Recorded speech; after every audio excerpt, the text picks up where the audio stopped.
we obviously have done Night of Champions. We finished Night of Champions and did the breakdown. After the breakdown, I recorded the opinions video.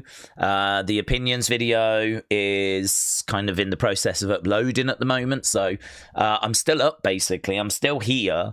So I was like, oh, could I make it like 3 hours through a stream? And I was like, I think I can. So I'm not the most alert. I'm not the freshest, right? I've definitely felt more awake in my life than I do right now. But I think I've got enough to get through like this 3 hours where I'm sure there's lots of thoughts, questions, reaction to Night of Champions. People maybe even may want to talk about Great American Bash, or they might want to talk about what's about to go down in AAA. So, as always, with the wrestling world, we'll not be stuck for conversation, right?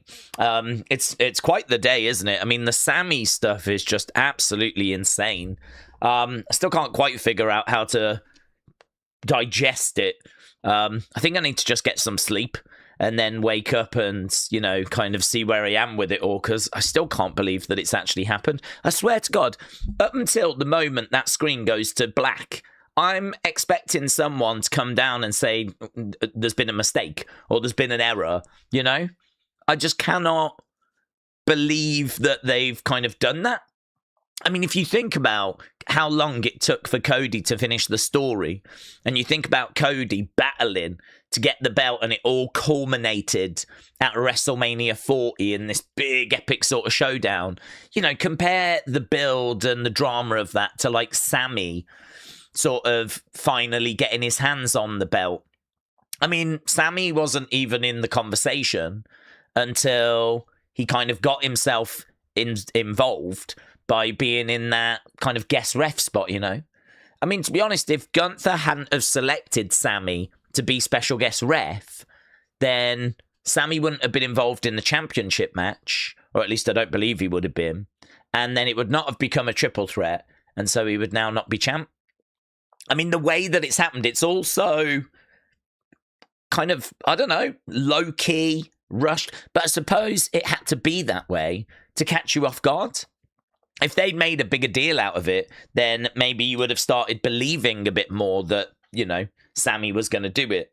So, yeah, I don't know. I still can't quite get my head around it all, but let's park that. Let's park that for now. We can obviously come back to that.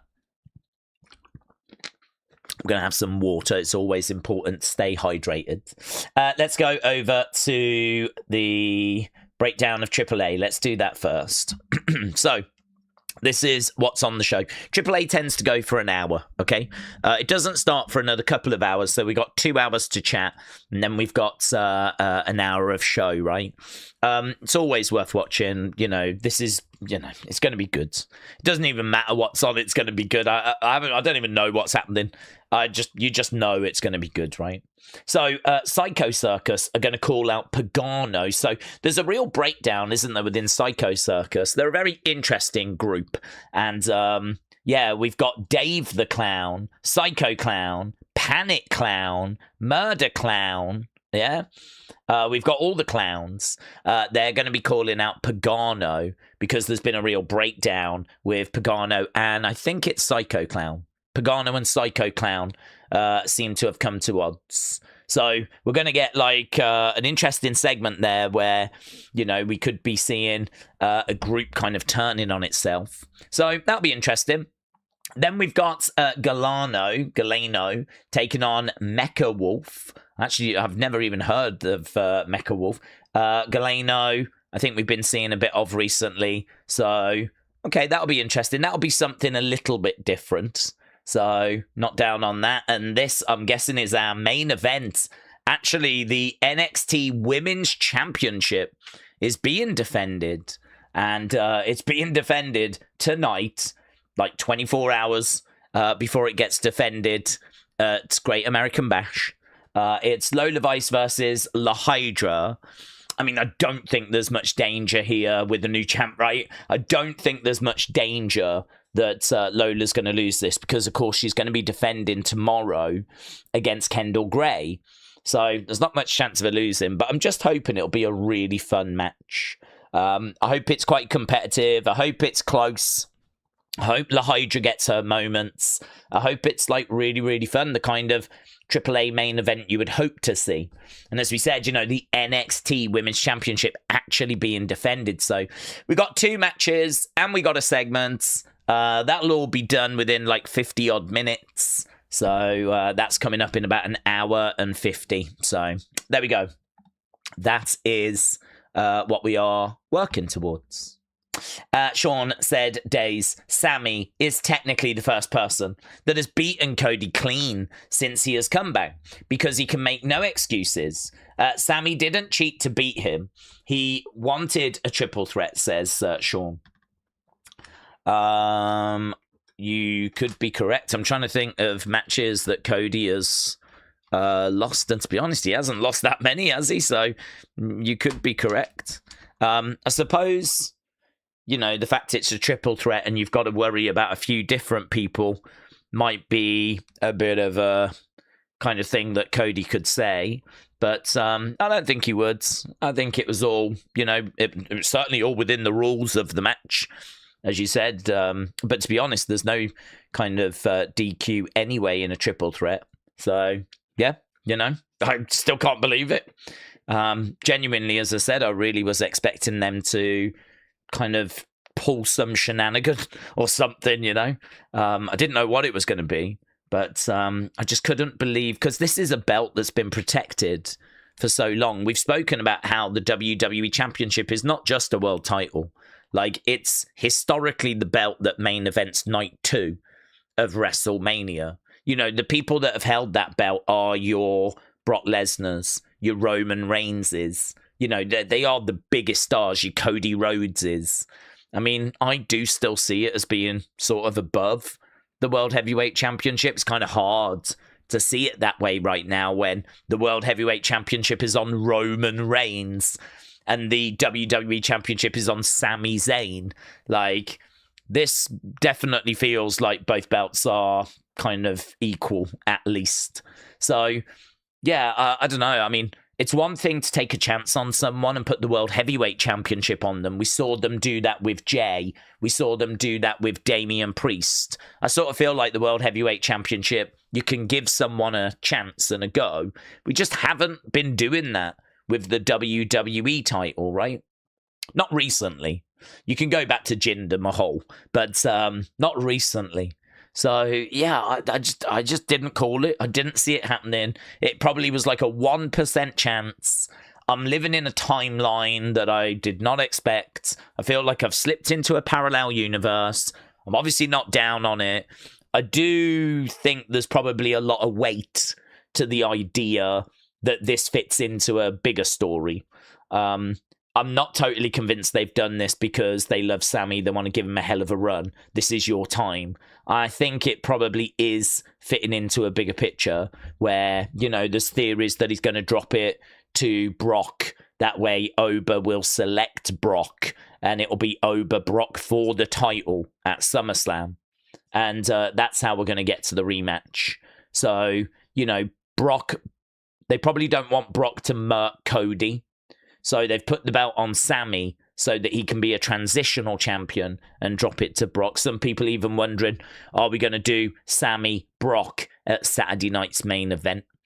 And, I mean, yeah, it could go that way, couldn't it? I could absolutely see that. All of a sudden, it starts to make a bit more sense then. All of a sudden, this fever dream that we're living, you start to go, I get it a bit more now. I think I understand a bit more now. So you've done that to protect Cody, actually. You really want to get to Oba Brock 3. You want it to be at SummerSlam, and you want it to be for the championship. Kind of like raise the stakes even more, you know? So I don't know that it's going that way, but that was certainly theories that I've seen people have him. It was in our opinions video. And yeah, I think that's a good shout. I think that's definitely an option that's on the table. Or, you know, Sammy just drops it straight to Oba. I think having Brock kind of, it's a bit weird though, isn't it? I mean, you're kind of going transitional champ, because Cody's lost the belt today. to Sammy. Sammy then loses it to, say, Brock at Saturday night's main event in the middle of July. And then Brock only goes from the middle of July to the 1st of August or 2nd of August. I mean, we've got kind of 2 transitional champs there as we basically get the belt from Cody to Oba, if that's what they're doing. So, yeah, I'm still trying to find the reason as to why they've done it. I'm not convinced it's a long-term run for Sammy, but you know what? Whatever. Us ride or die fans, we take it. Yeah, we definitely take it. Even if it is for a short time, I'm glad Sammy gets it, said Death Metal. I agree with you. Yeah, I completely agree. Even if it is for a short time, then absolutely fine. You know, he will forever be a former WWE champion. You know, they saw enough in him to have him in that position when it could have been absolutely anyone. And, you know, it goes on his Wikipedia page. It's not going to get removed. He will forever be, you know, of only a very limited number of people, actually. I don't know the exact number. I don't know if it's like 50-something, but there's not that many former WWE champions. Sammy's name is now amongst that list, even if it is for a few weeks, 3 weeks, or whatever. I'm going to get drunk tonight in honor of my fellow Canadian, Samuel Zane, said Alex. I would imagine the Scottish are going to join in as well. Any excuse. Daze Gunther was gutted, and Gunther put his hands on Nick Aldis. Should Gunther get suspended? Yeah, I mean, there's a few theories that's going to lead to a match, because obviously the questions start now. What next for Gunther? What next for Sammy? What next? What next? What next? So, you know, that's normal when you do a PLE. The question kind of arises, what next? I feel like that question is just always there in wrestling.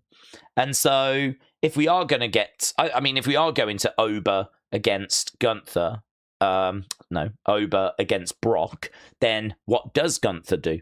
And Gunther, Aldis, that could be a direction. I'm not going to say that we're going to do that, but I wouldn't be down if we did that, to be honest, because Nick Aldis is someone that deserves that moment. He would definitely lose to Gunther, and it could even be a retirement match. You know how they love having Gunther retire people? Nick Aldis kind of calls time on his career. And, you know, it'd be really weird, actually, because we haven't really spoke about it, but back in the pandemic, we actually used to watch NWA Power, which was the kind of weekly NWA show. I believe it still goes now. I think I heard it might be moving to Tubi, of all places. But we were watching that on a Tuesday back in the 2020s and the 2021 era, the pandemic era. NXT and AEW both were running on a Wednesday. So we were doing Raw on a Monday. We did NWA on a Tuesday. And then we had NXT, AEW both on at the same time on a Wednesday. And so we were doing NWA Power, and it was really, really good. And their champion was Nick Aldis. Also, Thunder Rosa was on that show. Ricky Saints was on that show. Eli Drake, now known as LA Knight, he was on that show.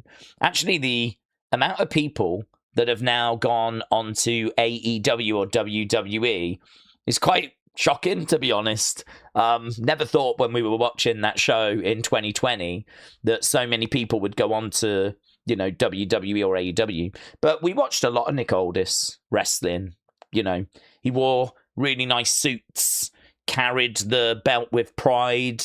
He was a long reigning champion as well. And he was good. I mean, his in-ring work was really fun. I enjoyed watching his work.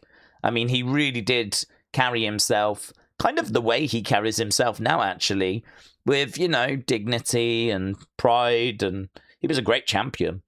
So I've kind of always wanted to see him have a match in WWE. And if this is going to lead to him and Gunther, then, yeah, sign me up for that. I'd love to see it. I don't know if it'd be a retirement match. It very well could be. But, yeah, very interesting. So will it lead to a suspension? Maybe. I mean, it's got to lead to something. You can't put your hands on someone like Nick Aldis, and it got heated. So, you know, you can't just put your hands on him and there be no repercussions. But yeah, a lot of people wondering, is it actually going to lead to a match? Daze, let's give Sammy his deserved reign, said Dom. He didn't wait 13 years to just have a 20-day reign. Hey, listen, you don't need to preach to me. I'm totally behind a long Sammy reign. I'm a ride or die Sammy fan. I'd love to see him defending it on a regular basis against Finn Balor, you know, against Ilya Dragunov. Give Gunther a singles match, give Chad Gable an opportunity. You know, I think Sammy could have some real bangers against like some, I wouldn't do necessarily open challenge, but I do think that you could do fairly regular matches. You know, I wouldn't be shocked if Sammy defended at Saturday night's main event, maybe defends on a SmackDown, then defends at SummerSlam, you know, and then a couple of weeks after that wants to defend again. I could see Sammy doing that. I think we might have just done something or seen something a bit similar out of Darby Allin. Again, I don't watch AEW, but I do get things that pop up on my feed.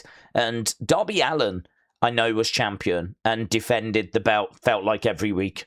I don't know if that was like weekly open challenges or whatever, but I don't know. They could take a leaf out of that book. But I don't know. The thing with Sammy is he always falls short. Now he's actually reached the mountaintop. It doesn't feel right. I'm deeply suspicious of it.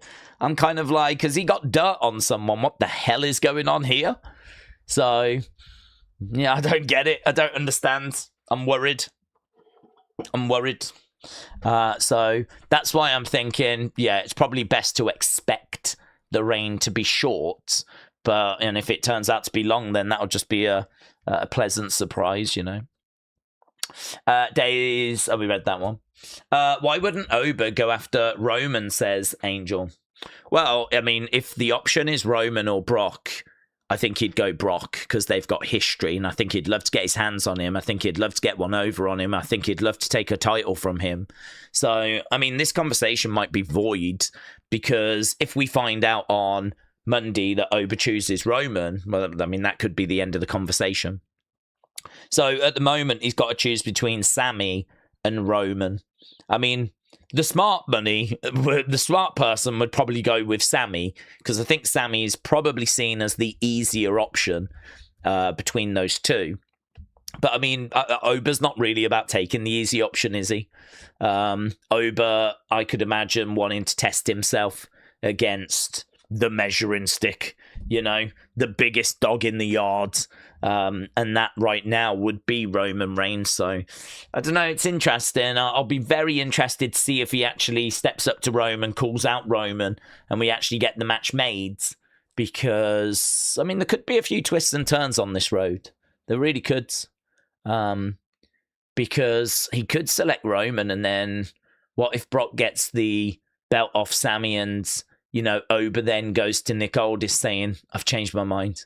I've got to take that belt from Brock. That's more personal to me. I wonder if he'd even be allowed to do that. And if he did, you know, Roman would be like, well, what am I going to do? My SummerSlam opponent is gone. I don't have an opponent. Bang, Seth's music hits. Seth comes down, cackling his way to the ring. You know, you could quite quickly get Roman into a new program as maybe Oba's attention changes. So, I don't know. I mean, it's hard to sort of sit here and fantasy book and whatever because we could be a million miles off. I mean, to be honest, I'm really glad I didn't do a predictions video for Night of Champions because I wouldn't want to be watching that back because I was not close at all. I mean, I did not think Sammy was winning. I really thought Brock was going to get involved and cost Oba. Did everything else go the way I thought? I thought Io would win. I thought Tiffany would win. I thought Trick would retain. I got those two wrong. There was another match, wasn't there? Oh, I said Seth would win. Yeah, I mean, to be honest, it was those two that I got wrong. And I don't know how many people would have predicted Sammy winning, so I'm not going to be too hard on myself on that. But, crazy. Really crazy. What a crazy, crazy day. And it's wild as well, because I think that show before the main event was in trouble. If we're going to be brutally honest, I think that Night of Champions was in trouble. I think those two matches, Trick and Ricky, and certainly Tiffany Jade, I think those two matches really put that show in a bit of bother. Thankfully, the cage match had been really, really good. I think the first two matches were sort of acceptable. I must admit, there's a bit of a debate about which was better, Oba J or Liv EO. And I think Oba winning is the biggest moment out of those two matches. But I think actually the work in the women's I enjoyed more. But I've just done an opinions video where people have said they enjoyed the men's match more. Like, you know, actually the action in the men's match. I think why I was struggling is I just felt like Jay was getting too much offense. And I just was not buying it. I mean, this is the guy that destroyed Brock in very quick time at WrestleMania. And now here he is struggling against Jey Uso. I think the fact I was struggling to buy that and accept that and believe that and kind of go with that probably hurt my enjoyment of that match, to be honest. So it's probably something to do along those lines. But do you know, I haven't looked at cage match. I don't think there's going to be enough results, actually. But there might be. There might be something in. Okay. So we've got 62 votes. At the moment, it's at 6.59. And yeah, I mean, again, there's not loads. EO Liv, 6.3. Oba J, 4.8. Cage match, 7.3. Main event, 8.9. But probably boosted by the fact that Sammy gets the shock win, yeah? Tiffany Jade, 3.7. Trick Ricky, 5.1. Do you know, I must admit, I'm sort of completely in agreement with this. I think I went 7, and here it's at like 6.6-ish, right? So, yeah, I'm fine with that. I think I just said I thought the in-ring was better there than there, so that's kind of matching up. I think the main event was the best match with the cage match second, so that's matching up. I thought that was the weakest match, so that's matching up. That was the second. Oh, was that the second? Now that's interesting. Now I don't know on that. Is Trick Williams Ricky better than Oba J? Do you know, in our community, the first match, that gets great 55. That gets great 55. That got good 94.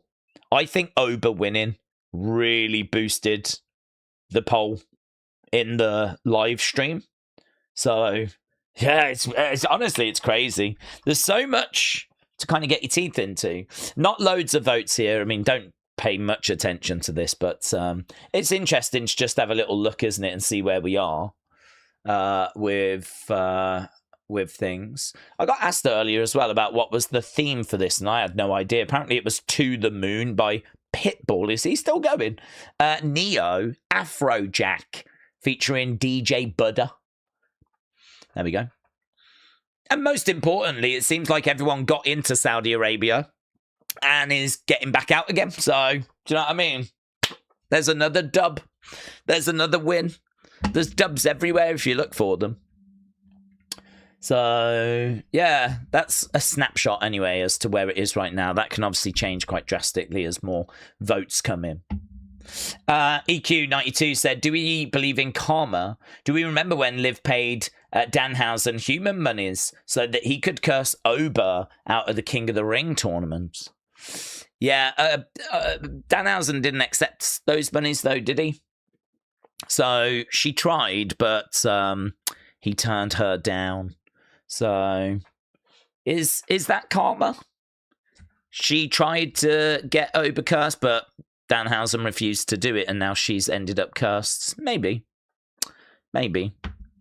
I think if she'd just been a little bit nicer to him in the entranceway, that, you know, she would have been fine. That was a bit of a down, actually. Because I wasn't a big fan of, like, them doing that. Because you have convinced me that the curse has got... Not that the curse is real, but, you know, it hasn't missed yet. So, do you know what I mean? If someone's going to get cursed, you've convinced me bad things are going to happen to them. So Liv getting cursed right before the match just says to me, well, and I'm sure it said to everyone, there ain't no way she's winning. So, I mean, I had EO as winning anyway, and I know many of you did as well. But, like, I still could have done without it.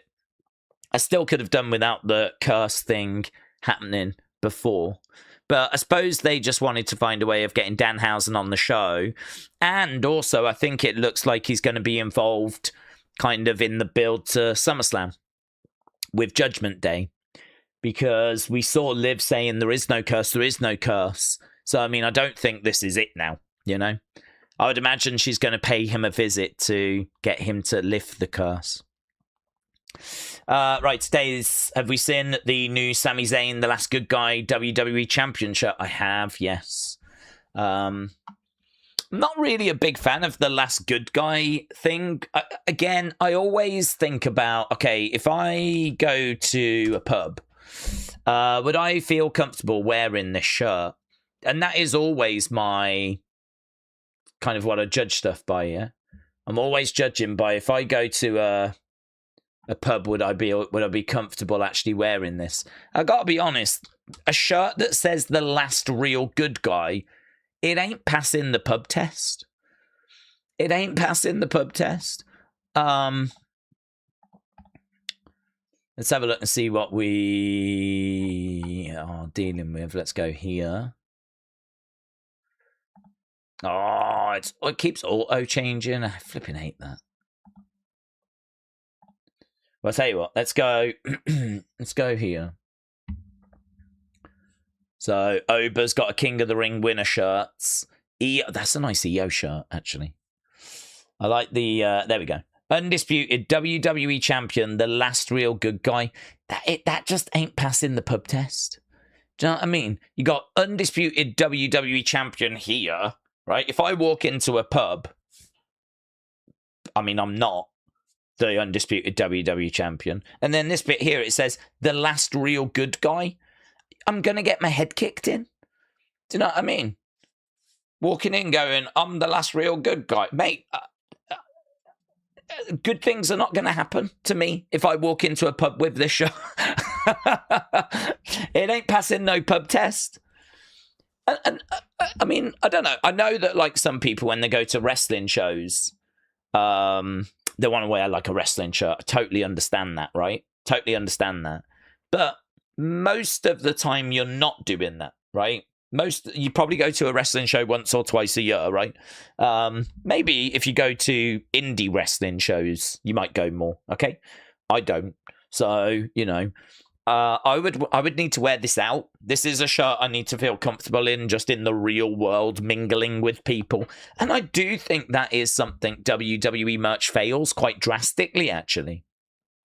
I do feel like that is something WWE merch just never seems to be able to flip in, you know, figure out. I mean, here's the Kit Wilson dump him, he's toxic shirt.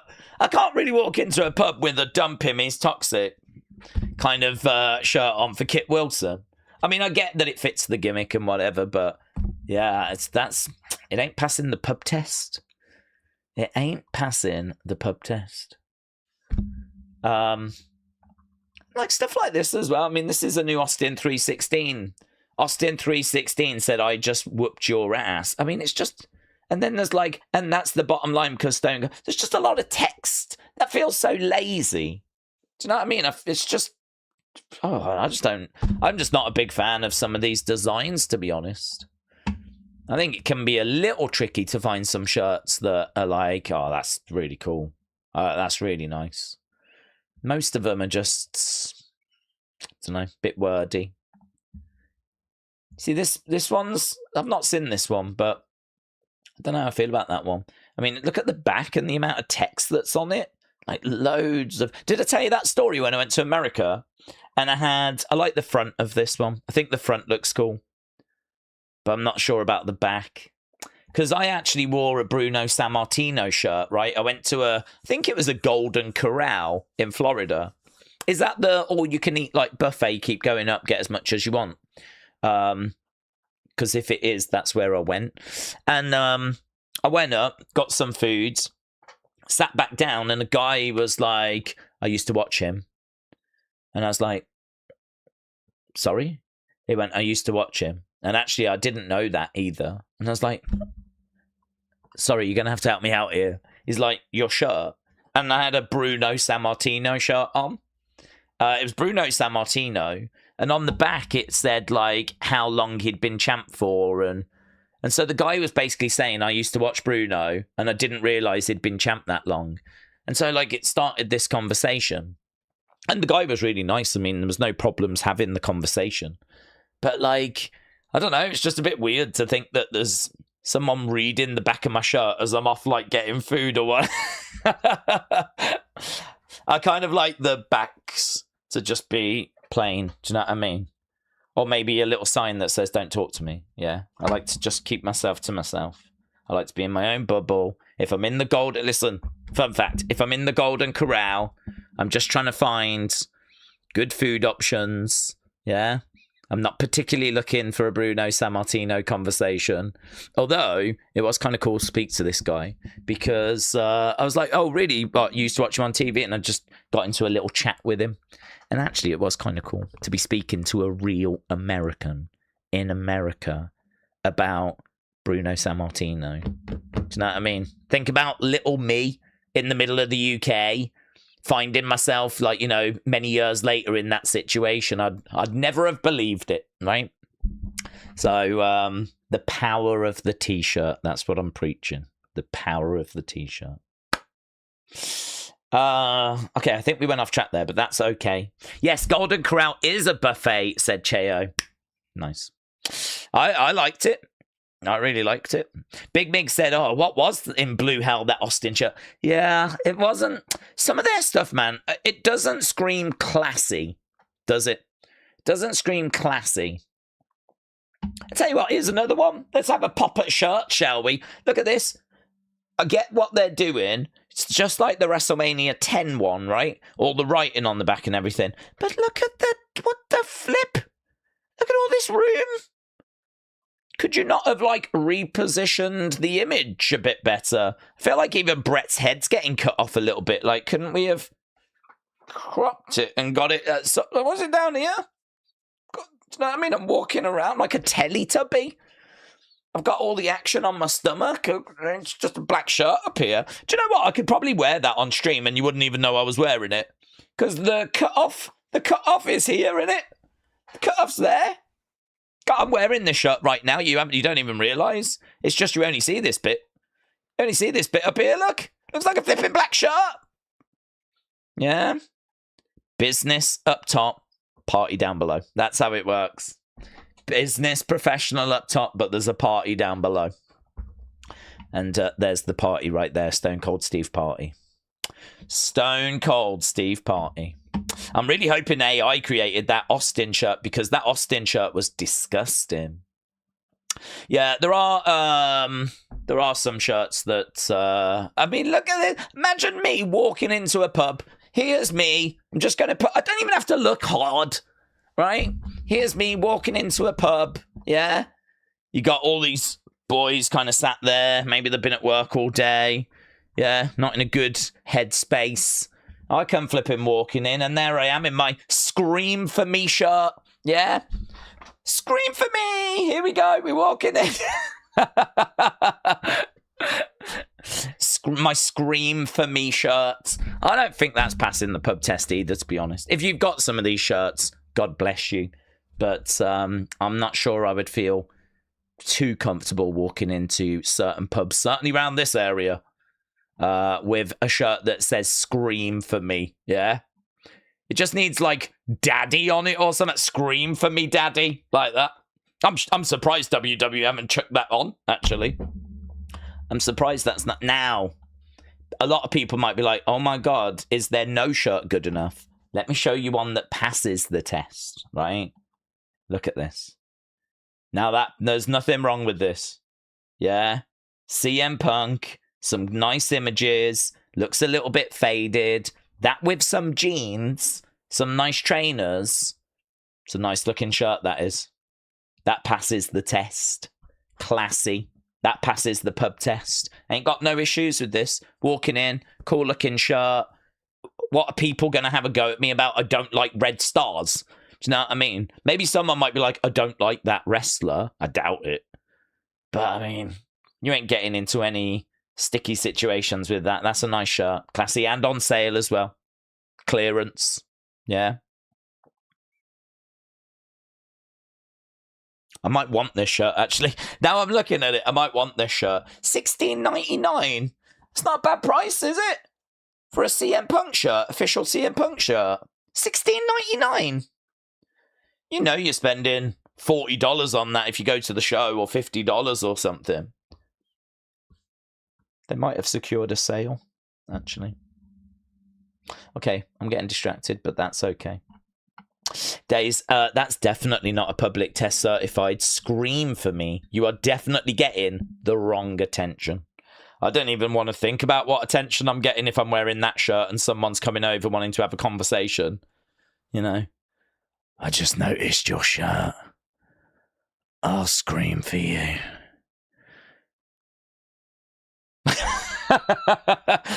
Can I just remind you, I was in a Golden Corral and someone read my shirt and had a conversation with me about it. Can you imagine if I'm walking into a pub and my shirt says scream for me? Yeah? Can you imagine the conversations I'm having then? No, thank you. No, I'm okay. Yeah? But that CM Punk shirt was nice. The Raw is War one was good, said Tripping with Rye. Don't think I saw the Raw is War one, but if it's the logo, I can't see any issues with that. Let's just revisit. We're going to revisit. There's a few that are, you know, okay. There's a few that pass the test. I don't even know. That one. Yeah, I think that's okay.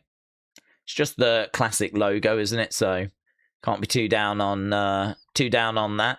I think the Jacob one, I think that's not bad with her big face on the front, you know. Yeah, last real good guy. I'm gonna struggle with that. I think, does that one say cry about it as well? I'm not sure. And that one as well, it's just Drew McIntyre in bed. It's just Drew McIntyre in bed with the W. I don't know that I need a picture of a man in bed. Do you know what I mean? Walking into the pub. I don't know. There's a few that I would definitely struggle with, but hey ho. Right. Daze, Tommy would buy that Scream for me shirt. He won't beat the Dharma accusations. I know, he hates that, doesn't he? I kind of feel like sometimes he has a word with me about that and it's a bit serious, like, you know, let's not do that anymore. And then I do it and he gets a bit upset. So, yeah, I've kind of tried to back away from that one a little bit. Right, okay, that one Punk shirt looks like you're wearing a corset, said King Yedi. Well, I'm not going back again. The problem with Fanatics shirts is the sleeves. They're actually really short, says, oh my God, I don't need to be walking in with something like this, yeah? Scream for me, you know? Walking into the pub like... Hello? Can I get a cider, please? Scream for me. Oh my God. Hey, sun's out, guns out, yeah? I need to get a Stone Cold shirt with him and his cats, said Dr. Luchalala. Days, I enjoyed Seth Bronbreaker Steel Cage match. It was fun and enjoyable. Surely that's got to be one of the best Steel Cage matches. Yeah, I think we don't really tend to get too many Steel Cage matches so much these days because we tend to just do Hell in a Cells. So, Steel Cage match, I think they actually did a really great job Because to be honest with you, I'm going to say something a little controversial, but and we should probably do this on the members side one day. But I went back and watched Bret Owen steel cage match from, I think it's 94 SummerSlam, and it's kind of regarded as being one of the absolute best steel cage matches ever. I got to tell you, I don't rate it. I don't rate it. I think there's a lot of slowly climbing up the cage and people going, you know, as the person's slowly climbing to get out, and then the other person gets up, grabs their leg, pulls them back in the ring. Like, there's a lot of that. A lot of that. And when you know who wins, all of that is just a bit dull. I mean, for example, if someone does a brain buster and it looks badass, that's going to look badass forever, right? You know, you can go back and watch a move or a reversal. I mean, there's some sick stuff. There was a brilliant moment in the triple threat tonight where Gunther did a power bomb to Sammy, and Sammy ended up kind of going under Gunther's legs and taking him over. It's kind of looked a little bit like a Code Red, right? Went under his legs and flipped Gunther over. And it was done so smooth, so quick, it looked really badass. That's going to look badass if I go back to this match again and again and again. Same with, you know, just like, you know, the vicious chops and they're thundering out because they're so loud. And do you know what I mean? Like, or a big table spot. You can get something from those, but someone slowly making their way up a cage, trying to escape, and you already know they're not going to make it. There's no drama there anymore. You're not watching anything impressive. You're just watching someone slowly climb a cage, but it's the drama of, are they going to get out or not? When that's removed, the match doesn't really work. So I went back and watched that match a couple of years ago, and I was like, I don't really rate this. I don't think this has stood the test of time that well, if you've already seen it. If you watch it the first time, I'm sure you'll love it, right? But yeah, I think if you've already seen it and you know what happens, I think it loses on repeat viewing its appeal. So I actually would agree that this is up there with some of the best cage matches, because I think this has got stuff that you would want to go back to and rewatch. I do think as well, though, the finish was a bit weird, where he was kind of down on his knees and then he did that sort of like gesture. I don't know if he was saying to Seth, I'm going to break you, or if he was saying, you're not going to break me, or what he was saying. But he wasn't able to really follow it up with anything. And Seth then hits that super curb and sort of, you know, puts Bron Breakker down. So there'd been some nice sequences just before, actually. And I don't know, that finish was a bit like, I don't know. I see what they were going for, but I'm not sure if it quite landed for me. But there was some lovely stuff before. I remember the table, throwing Bron into the table, straight into a pedigree, straight into a curb. 1, 2, kicks out. And that was a nice kick out. And then, you know, that superplex from the corner as well. That was really nice. I think there's some really good stuff in there. I think the weapons, breaking the kendo stick. There was actually some people in the opinions video saying they really enjoyed the Hell in a Cell. And I was like, it wasn't a Hell in a Cell. It was a cage match, but I can totally understand why you sort of mentally just thought it was a Hell in a Cell, because it's very rare to get that many weapons inside of a cage match. So, yeah, I think it was very good. Very good. You lot scored it great, 75. Main event you said was great, 82.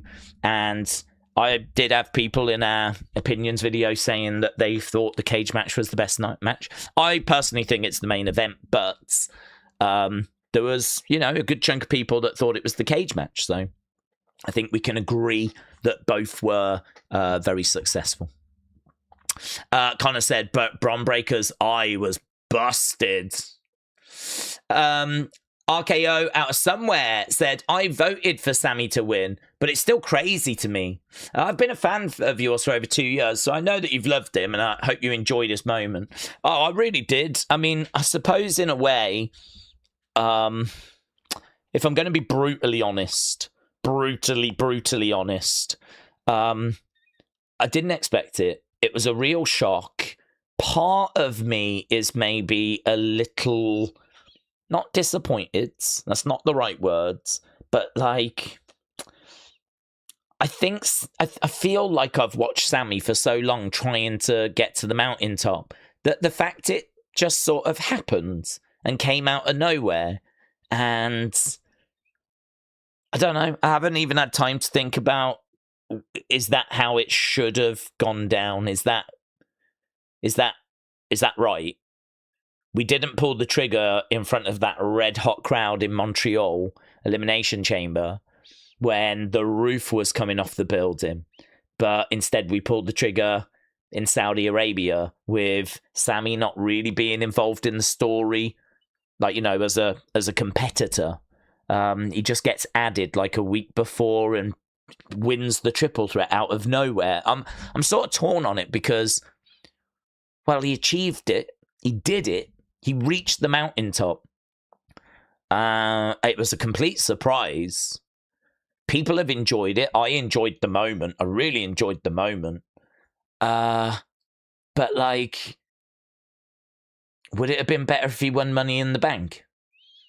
And he kept trying to cash in and kept failing. And then eventually he comes down and it's like, here we go. Is he cashing in? He is cashing in. It's now. Is he going to do it? Here we go. We've been speculating for months. Is he going to do it? Like, it was just like 1, 2. It wasn't until the 3 went down that you go, do you know what I mean? Like, it was out of nowhere. So I haven't even really begun to sort of really pick apart, like, it's happened.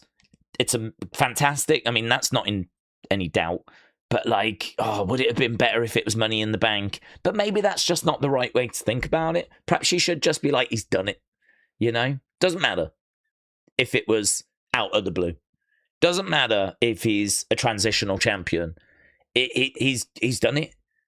The reason why I wanted him to do it is because I felt he earned it, honestly. I felt he deserved a world title. Just the longevity. You see people come and go all the time. I also say that I always try and put myself in other people's, like, situation. And you look at the amount that he has given. You look at the amount that he has contributed. I don't think he can do any more. I don't think he can give any more. I think, like, he leaves it all in the ring. He leaves it all out there in his promos. The thing that holds him down is his appearance. Because he's not this big jacked monster. He is the guy next door that you borrow the lawnmower from. Or they borrow it from you, you know? Or, you know, you just pop round to borrow some sugar from them or something. Do you know what I mean? He's that guy. He's not the Ultimate Warrior. He's not Hulk Hogan. He's not Macho Man Randy Savage. He's Sammy from down the road. And I get why people are like, that's not what I'm looking for. I'm looking for a superstar. I'm looking for Oba. I'm looking for Brock. I'm looking for Aura. And I understand why, like, Sammy is just not that person for a lot of people. But I don't know. I just love the effort. I love the heart. I love the determination. I love the in-ring skills. I love the promo skills. I love the comedy that he can bring if you need him to. I love the intensity he can bring if you need him to. I love the never quit, never die attitude, you know? I mean, he's had some real rubbish creative over the years. And so for him to actually get there tonight, I think, to be honest with you, it's probably best to not even think about how do we feel about it. Would this have been better? Would that have been better? It's probably best to just not even have the conversation. It's probably best to just go, do you know what? It happened. And I'm really pleased it happened. I'm still shocked that it happened. And as I said, up until the moment that flipping show faded to black, I still didn't believe that they weren't going to take it off him. There's a moment right at the end. I don't know if I'm sure you did, but there's a moment where Sammy's in the entranceway on the ramp and the ref comes over and has the words. And I swear to God, in that moment, my brain's going, here we go. Here we go. They're taking it off him now. Because the ref comes over and's like, you know, blah, blah, blah, blah, blah, whispering something to him. I don't even know what the ref was saying, but my brain was going, yeah, right, yeah, come on. Yeah, you knew it wasn't going to last. They've noticed something, haven't they? The shoulder blade wasn't quite down or something like this. So even then, I'm like, here we go. But no, flipping out. If you go to the WWE website right now, do you know what I mean? Imagine if you've been out, right, and you're like, oh, let's see what happened at Night of Champions, whatever. You go to the WWE website, you'd be like, Sami Zayn captures the undisputed WWE title at WWE Night of Champions. How did they write it up, actually? What have they actually said in the write-up? Here. Sami Zayn stunned the world by defeating Cody Rhodes and Gunther in a triple threat match to win the undisputed WWE Championship. Gunther held the early advantage by neutralizing Zayn before turning his attention to the champion, downing him with a series of chops and strategic strikes. The champion fired back by hitting a Cody cutter out of nowhere to Gunther before nailing both challengers with a double Cody cutter. The American Nightmare withstood a powerbomb from the ring general and even a Blue Thunder bomb from Zayn, and he dug deep to kick out of any pinfall attempt. The three superstars began to feel the pressure, and they fought hard to find a fall, but not even a powerbomb to Rhodes onto Sami was enough for Gunther to win. The ring general got hung up on the top rope, which allowed Zayn to hit a haluva, only for Rhodes to pull the official out the ring. In all fairness, Sami had already done that to Cody a little earlier in the match.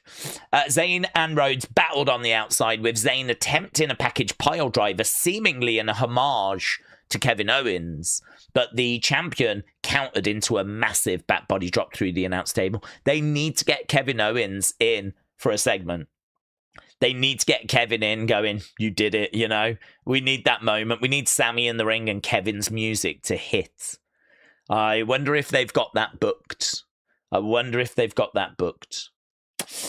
So Gunther took advantage and he planted the American Nightmare with a powerbomb through the announce table before locking in a sleeper hold in the middle of the ring, but Zayn arrived just in time before Rhodes passed out. He stopped his arm dropping, didn't he? A furious Gunther berated Zayn, but he fired back with an exploder suplex and a haluva kick that nearly delivered him his first world championship. All three superstars battled inside the ring, where Rhodes hit a double crossroads, but Zayn hung on, flipped his hips. Flipped his hips. Oh my God. And rolled up the champion to score the winning fall that earned Zayn his first W. I kind of do like how that's written out. He flipped his hips. Eh?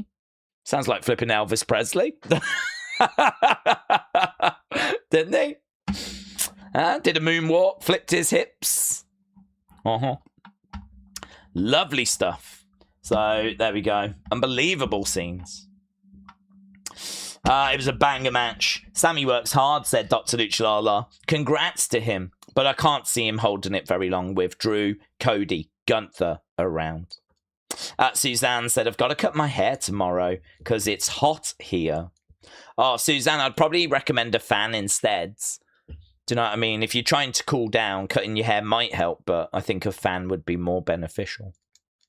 David said, even Canada is desperate for a new hero reject Sami.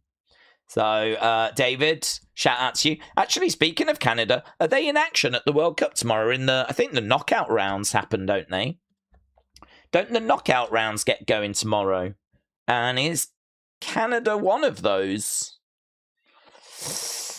I don't know, but I should be able to find out. I'm pretty sure the knockout rounds start tomorrow. This is where the World Cup gets serious, my friends. Very, very excited. We've just been playing at World Cup. Now we actually have the World Cup. Yes. Round of 32. First game starts tomorrow. South Africa versus Canada. Coming from Los Angeles. Winner goes through. loser goes home. And obviously the good news is it's not too far for Canada if they lose to go back home. It's a lot further for South Africa. So Canada, South Africa, one team goes through, one team goes home. Do you know, we've got a couple of games on right now, and there's a couple of games on at 3, so in just over an hour, and then we are done with the group stages. That is it. Those are the last games in the group stages. Everyone will have played 3 times, and then it's onto the knockouts. So we're looking at South Africa, Canada, Brazil, Japan, Germany, Paraguay, Netherlands, Morocco, Ivory Coast, Norway, France, Sweden, Mexico, Ecuador, USA, Bosnia, Australia, Egypt, Argentina, Cape Verde. So we've still got a few spots that we need to fill, but, you know, the knockout rounds are really, really shaping up now. Very good. Very evil. David said Gunther will soon be in Danhausen's group. Well, I hope so. I would love that for him, to be honest. I think it's a good way of getting regular TV time. I am dropping my 1 Bitcoin that Japan takes out Brazil. Well, I've got it all here. Look at this. Look at this. This is the bracket. So there's USA taking on Bosnia. They'll face either Belgium or whoever the third place team's going to be there. So we don't know yet. But, I mean, on this side at the moment, you've got Germany, France, Netherlands, Morocco, Spain. USA have looked pretty good. Belgium can be a bit tricky. So there's some big hitters on that side. On the other side, Brazil, Norway, Mexico, England, Argentina. I don't know which is the harder side, honestly. I don't know which side is more difficult. I suppose in a way they're about the same.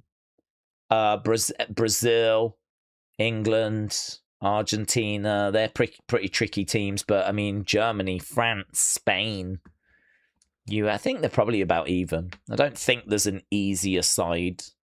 But, hey, look at that. England versus whoever.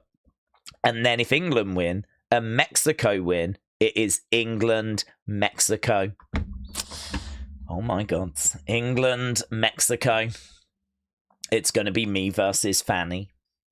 That's not going to make any sense unless people watch the Wrestling Escape Pod. Daze, is that a moment part of CM Punk and Brock Lesnar say about return when you were absolutely stunned? Oh, no, actually. No, I would be lying if I said it was. I think it was shocking, but it actually wasn't that level. I can't explain why. I don't know why. I did not expect it. But no, it's actually not fun, to be honest, because I can't like really talk or anything. Like it's really weird. Doing this job, actually, you learn a few things about yourself, right? I've learned I can talk a lot. Okay. And I've learned that I don't need to go to the toilet too much. Yeah. My bladder control's pretty good. Yeah. So we've learned these things. But one of the other things I learned is that if something like seismic happens that's really shocking, there are no words that come out. Like, my brain gets like overwhelmed and I sort of can't, because I would love for my reactions to be bigger and better for certain moments, but I'm so flawed by what I've seen that I don't know, it all kind of shuts down. And it's not really a fun place to be, really. I think like you just get so many thoughts in your head and so many questions that you sort of like, it's so hard to sort of focus on one thing that you just, that didn't really happen with the Sammy thing, to be honest. I was just delighted, shocked, but not to the point where I couldn't formulate words or anything. I think it's only ever happened to me. It might have happened when the Undertaker streak ended. I'm not sure. I mean, I wasn't streaming, so it might have happened. And, you know, it's only like a minute, 30 seconds a minute. But you just can't get anything out. It's not a nice feeling, to be honest. And a part of it is just like you've got all these thoughts in your head, all these questions, and you're just like, I don't know. It's really hard to explain. But no, I'd be lying if I said that happens. I can't explain why. I'm not in control of it. But it was like a pleasant shock. It was like I did not see this coming. Oh my God! What? I think, you know, actually, I think part of the thing was that I really was expecting them to take it off him. So part of me is just not believing it. So part of me is like, has he? Is he? Are they? It's not like, oh my God, it's happened. What does this mean or anything? Do you know what I mean? My brain has gone, nah. They're going to take it off him. So another ref's going to come running down in a second. And so, if anything, I'm like trying to figure out what they're going to do. And then it turns out he's just won the flipping belt. And it's actually happened. So I think that probably, you know, if CM Punk comes walking out, it's happening. Do you know what I mean? It's not someone dressed as him. Like, it's happening. So there's not really any other question. Like, it's here. It's happening. But with the Sammy thing, there was that voice that was like, no, they're going to take this off him. So I think it was probably that. I think that's probably what stopped me from kind of reacting that way. So, yeah. Feel free to let me know how you reacted when that went down. It was crazy. Connor said England are going to face either DR Congo or Senegal. I don't know who I want. I don't really know anything about DR Congo. I mean, what I know is they're losing at the moment. So that would say to me that it's probably not going to be them. It's probably going to be Senegal. Senegal are a really good team. I can't say I'm too thrilled at that game, but listen, it's the World Cup. You can't complain about facing anyone. I mean, you could face France, Spain, Argentina, Brazil. You know, if we've got Senegal, we got Senegal. But that does not strike me as an easy game. But then, listen, are you going to get easy games in the knockout rounds? You know, maybe. Someone's got Algeria. I think that's probably, you know, quite easy. I don't know how Cape Verde are going to do, actually. Argentina have got Cape Verde. Do you know what I mean? There's every chance they just blow them away. So, yeah, Senegal, if it is Senegal, that strikes me as a bit tricky, but, you know, no complaints. On we go. Days paid FIFA to put in hydration breaks. A $5, says Davids. They get booed, don't they? Whenever it's time for a hydration break, you hear the crowd kind of booing away. People aren't fans of those. Right.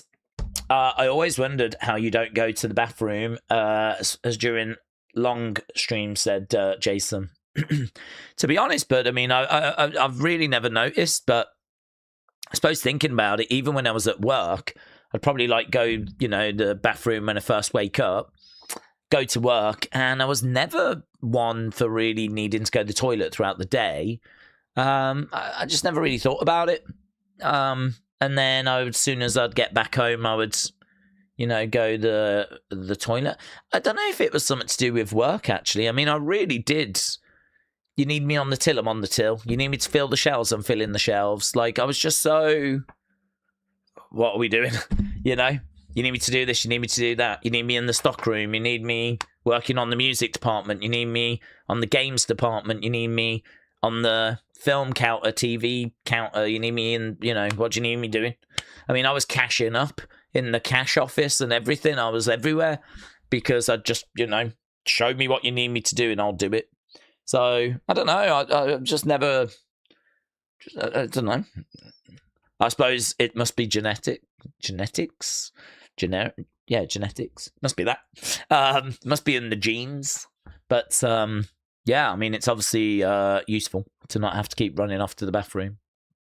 Make no mistake about it, though. If I was sitting here drinking loads of water, you know, I am human. So, I mean, if I was sitting here drinking loads of water, then I would need to go. But, you know, I'm quite careful with the amount of water I drink. I've normally got like half a bottle or something, and I'll just, you know, sip. I'm a sipper. David said AI Daze takes pee breaks. Well, that's because AI Daze is weak. Yeah? Pee breaks are a sign of weakness, and they will not be tolerated around here.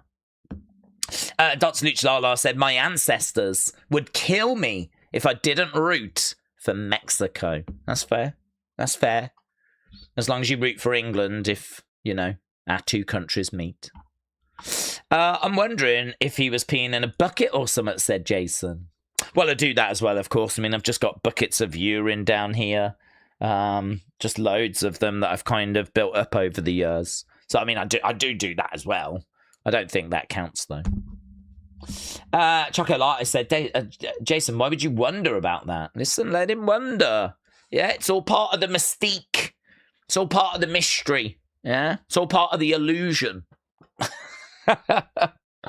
TJF said, Daze, I think that Sammy will lose on Monday to Brock. Open challenge. And Ober faces Brock at SummerSlam. I think it's going to be 2 birds, 1 beast, 1 ruler. I think I've seen that film.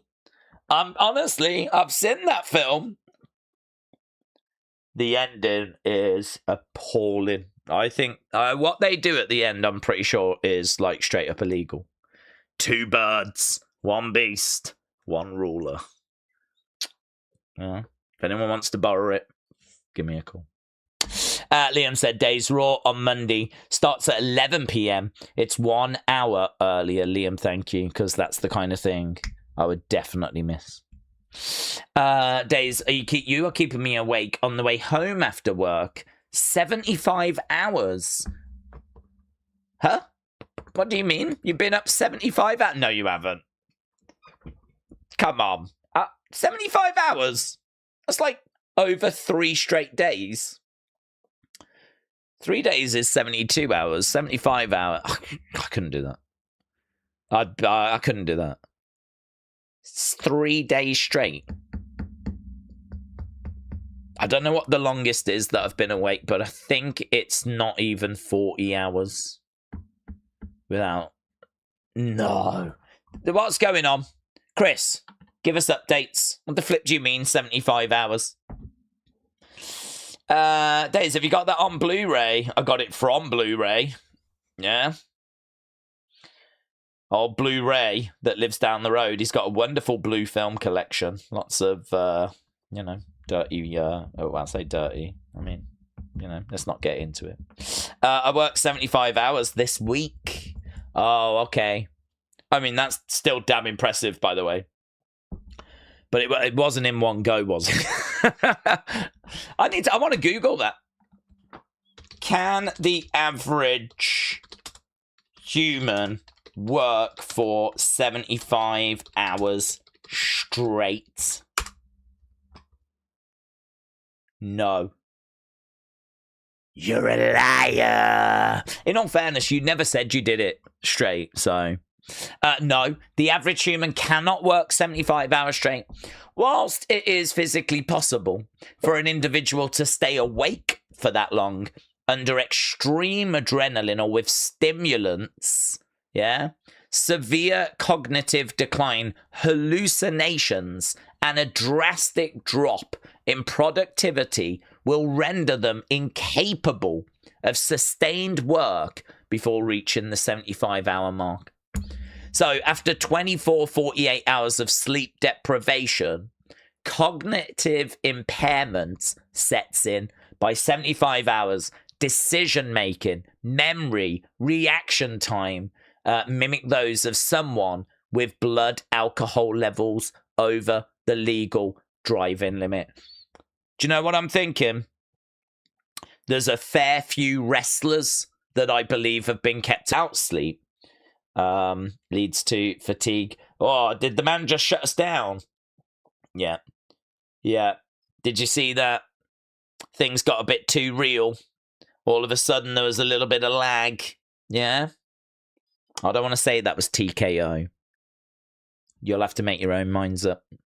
But I'm not going to say it wasn't TKO trying to shut us down for exposing what's actually going on, right? Micro sleeps. The brain will force itself to shut off for brief seconds at a time to catch up on rest. Wow.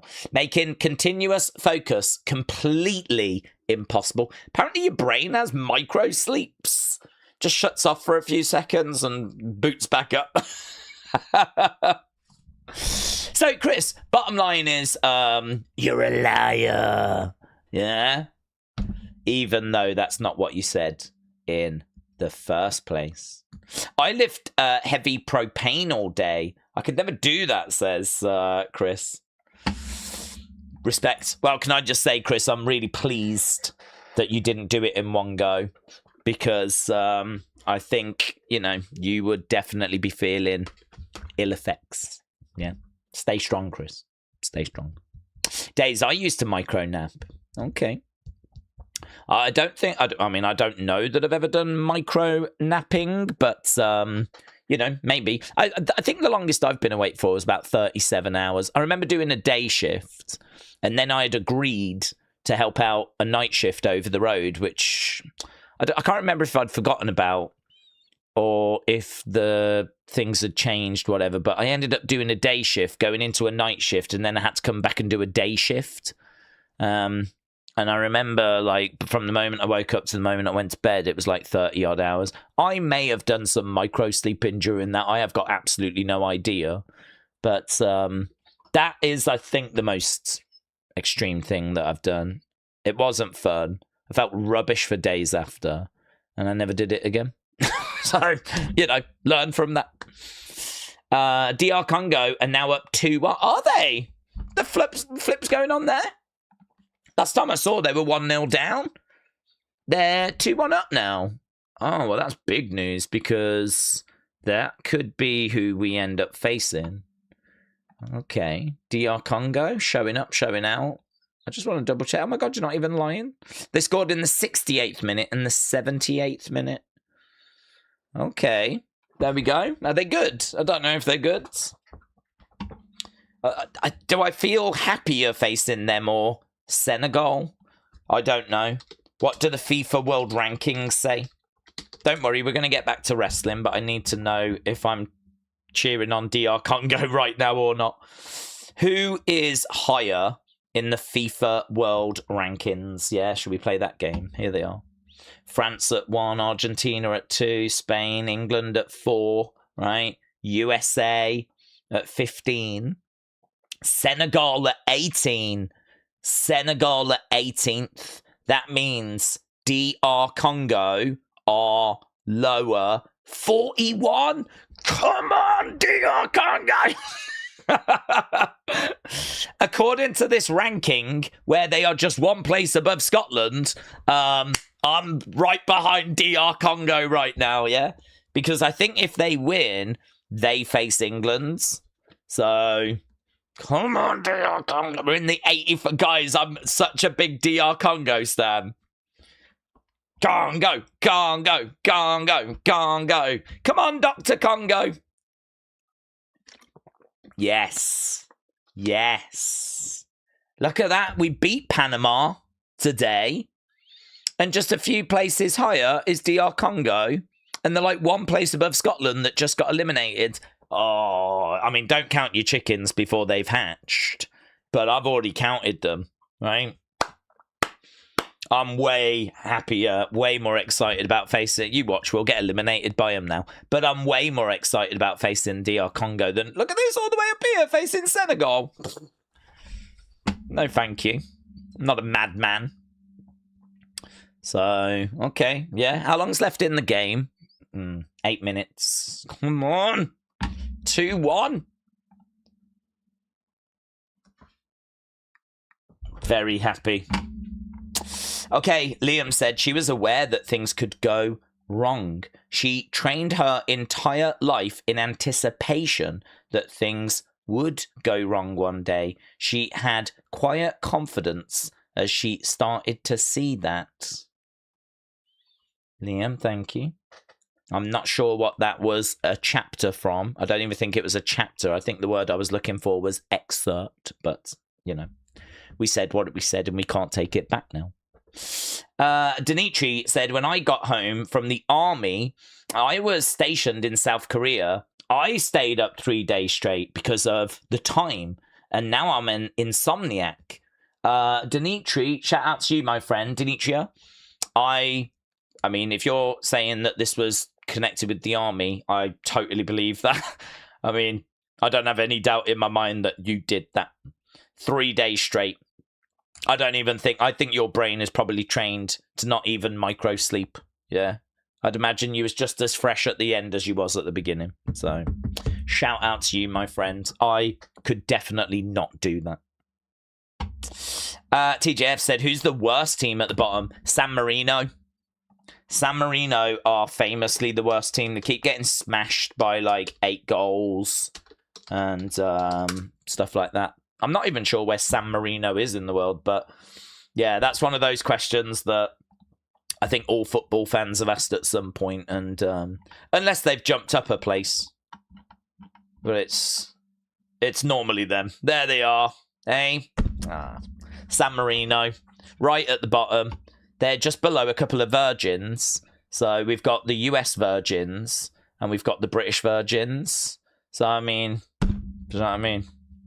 They're not even as good as Virgins. Look at poor Bahamas. 207. Poor Bahamas right there. We've got Liechtenstein. Oh, I like the Seychelles flag. That's fun, isn't it? Look at the Seychelles. That's pretty fun. I don't tend to see that flag. I don't even know if I've ever seen that flag. But that's kind of a fun flag. Guam. Gibraltar. Some made-up place. Tonga. Pakistan's quite low. Wouldn't have expected Pakistan. I mean, they've got a big population.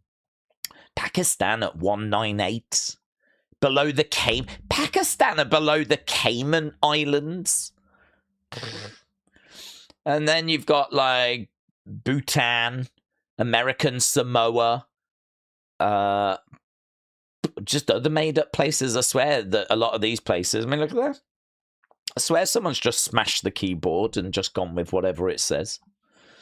Aruba. I like the Aruba flag. Aruba. Cook Islands. Chad? That's just called Chads? Do you know what I mean? It was probably named after Gable because of how amazing Mass vs. Mass was. Look, there's Dominic Mysterio place as well. So, amazing. So, yeah, San Marino is the answer. We kind of got a bit carried away, but San Marino is the lowest ranked nation. Okay, we got 40 minutes till we are going over to AAA. Should we just have a quick little look, see what's being said over here? Is there something on at the moment? Oh, AEW's on, is it? AEW Collision. Oh, yeah, it's Saturday, isn't it? Oh, okay. My timeline's just probably going to be full of that.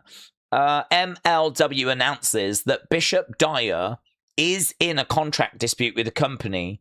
A decision is going to be made next week on Fusion. If he was in a contract dispute, would they announce it and make a big deal out of it? They did say there was going to be an update. A decision regarding the dispute is going to be made next week. That all feels very storyline to me, doesn't it? Fightful, just promoting AAA. This is the stuff I have to scroll through. All this. There he is, look. Sami Zayn has not stopped smiling since winning the WWE Championship, says. There he is. Hey, get them side plates changed. Yeah? I don't even know what you would change them to. Just like ginger colour maybe or something. Don't know. Sami Zayn. Get them side plates changed. What else we got? Billy Starks. Is that Thunder Rosa in a bra? Why not? Kevin Owens reacts to Sami finally winning the WWE Championship. What's he said? What has he said? I've missed a lot of things. I wish I hadn't in the last 15 months because of this injury, but today is by far the one I wish I'd been there for the most. He has brought the best out in me as both an ally and a foe. That's because he is the best. When you're consistently that good for that long, you become undeniable. Sammy becoming WWE champion was inevitable. He has deserved that moment for a very long time, and I am so happy to see him finally get it. The last one is him putting on my stocking hotel room in the middle. Oh, is this pictures or something he's sharing? Where's he shared this then? Where's he spoken? Owens is out with an injury. Forced him to miss plenty, but Sammy has topped the list. Kevin, it's clearly hit him hard. Sammy became champion, Gunther and triple threat. Where's he actually put this information on Instagram or something, maybe? Owens also shared photos of himself and Sammy over the years. Don't know. Oh, Twitter. There's a link to Twitter, so it looks like it was just on X. Well, there we go. That's nice, isn't it? That's nice that Kevin has actually had a few things to say about Sammy being victorious. Might have to find those out, to be honest. Oh, do you want to see another cute picture? Because that one of Sammy was cute, right? Ah, look. Hey? She's just like the best of us, isn't she? Along with Kyrie. Her and Kyrie are like the best of humanity. And I love that she's wearing the crown as well. I mean, I would. If I won a crown, I would wear it and point at myself. I think she's doing the exact right thing. She's doing exactly what I would do. So, that's a great picture. Yeah, loving that. Triple H with the new WWE champion. Very, very cool. Rhea reacting to EO becoming the queen. All of this is from the past. Oh, I am super duper grateful and happy. Yay! I hope Sammy puts out the same message. I am super duper grateful and happy. Yay! There we go. Triple H as well, doing the EO emote. So there's a lot of love, a lot of joy. I was crying tears of joy, and then I'm crying tears of joy now. So well deserved. Congratulations, Sammy. That from Becky? Flipping Becky is saying she's crying tears of joy for Sammy. Yeah, I haven't seen this, to be honest. I mean, I've been doing reaction clip. Oh, that's a nice, cool looking hall. Well, it's not cool, but it looks atmospheric. But yeah, I've sort of been doing opinions and watched the end of the England game, so some of this stuff I've kind of not caught up with. WWE recruiting booth set for Hawaii Fit Expo as company hunts for new talent. I'm sorry, what's this? You're looking someone to move to Hawaii, yeah? To maybe do some teaching about working out. I'm right here. Do you know what I mean? I'll go to Hawaii, no problem. I don't want to do working out though. Sod that. I have to scroll through a lot of AW, don't I? Do you know what I mean?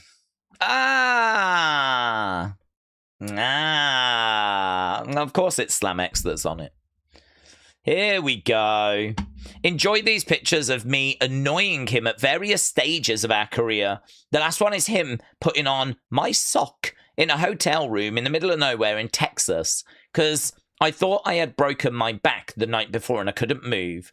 So he had to put on my boxers too. What? Sammy is literally putting on Kevin's clothes for him. Look how happy he is. I tell you what. If I had to put on Kevin Owens' boxers, I would deserve to be WWE champion as well.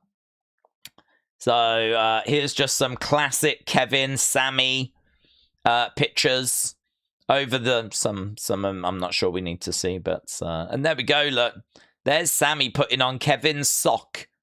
Apparently, not long after he'd also put on his boxers. I do like that bit. Look how happy he is. Look how happy he is at putting on my sock, and just moments after he put on my boxers. This is Sammy living his best life right here. Sammy will tell you that, like, when his kids were born, that was the happiest. It's this right here. This was when he was most happiest. Oh. That's lovely, that is. That is lovely. Okay, what? A VAR check. Colombia has scored, but it's offside. I don't care about Colombia. Colombia are not in my vision at the moment. I am a big Dr. Congo stan. I just want to know what's going on with Dr. Congo. Right now, it is 3-1 to Dr. Congo. It's happening. Dr. Congo managed to get a third 4 minutes ago. Oh my God. If they win, I think it is us and them. I think it is us and them. Listen, according to the FIFA rankings, I should be thrilled about this. So I am choosing to be thrilled. Oh my God. That is, as it currently stands, this is as things stand right now. It is England against Dr. Congo. And if we beat Dr. Congo, we have to face the winner of Mexico or Ecuador. So, let's go, mate. I mean, don't count your chickens, yeah? I don't want to look like a fool, but come on. I would take that over Senegal. That means that Belgium are facing Senegal at the moment. That'll be a good game. Belgium, Senegal. Brazil, Japan. Spain, Austria. What else do we like the look of? Netherlands, Morocco. We like the look of. Iran are going through at the moment. They're going to be taking on Switzerland. As things stand right now, Iran are through to the knockout rounds, facing Switzerland. Wow. Oh my God, it's all happening. Right, there you go, Daze. Dr. Congo, 3-1. There's only a few minutes left. I'm thrilled with that. I tell you what a day. What a day.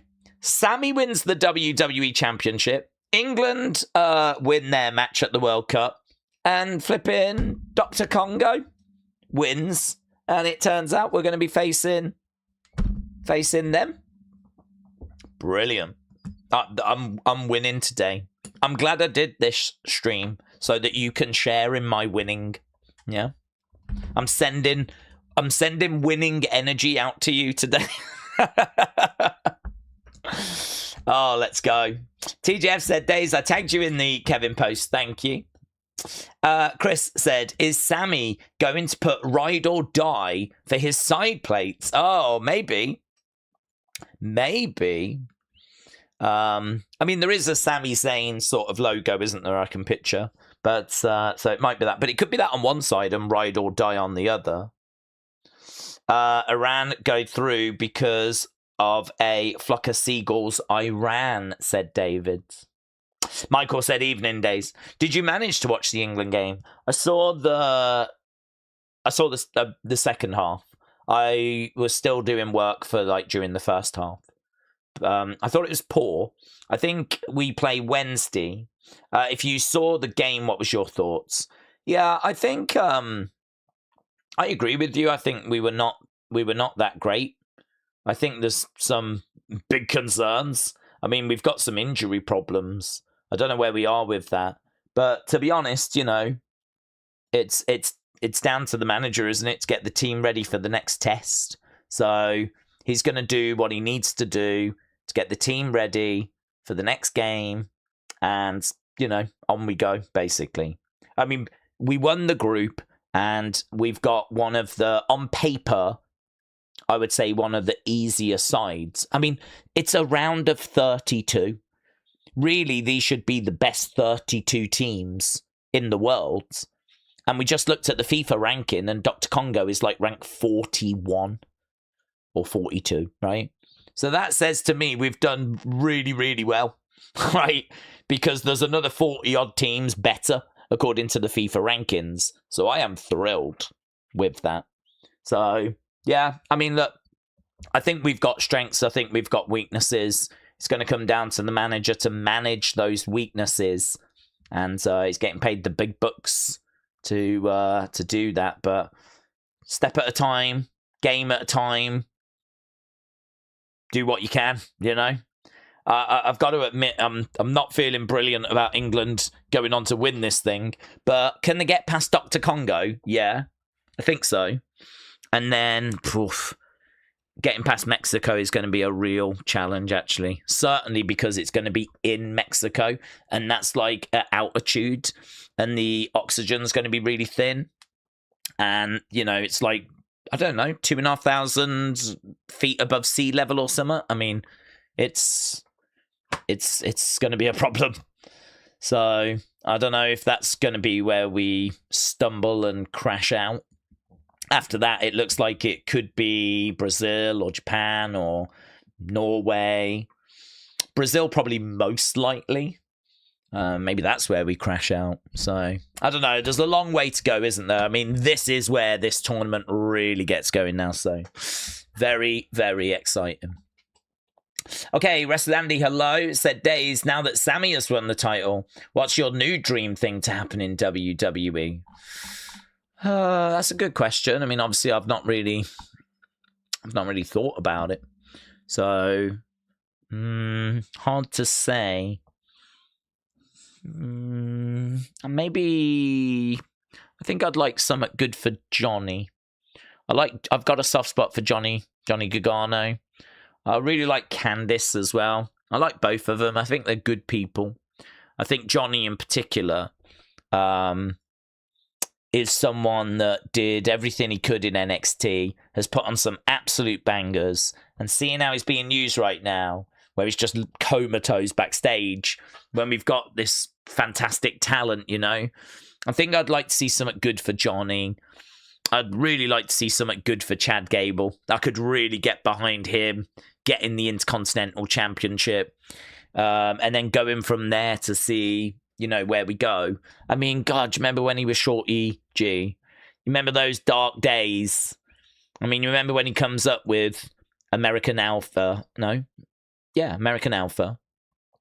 I was going to say Alpha Academy, but he came up with American Alpha, and they were a great tag team. They ended up breaking them apart, of course. He spends a bit of time with Bobby Roode in a tag team. I wasn't convinced by that, to be honest. And then I don't know how long it was till we got him into the Shorty G thing, but I know that was around the pandemic, 2020, which is like 6 years ago now, but it sucked. It really, really sucked. So he's had a wild career, actually, hasn't he? Because, I mean, think that he was like the first victim, the first target for the Wyatt Six. I mean, we were doing that before the El Grande thing didn't even exist at that point. So, I mean, he's had a wild few years in particular, but like his whole career is pretty bonkers. So I think we would all love to see him achieve success, get his hands on a mid-card belt, you know. I'd love to see that for him. I really would.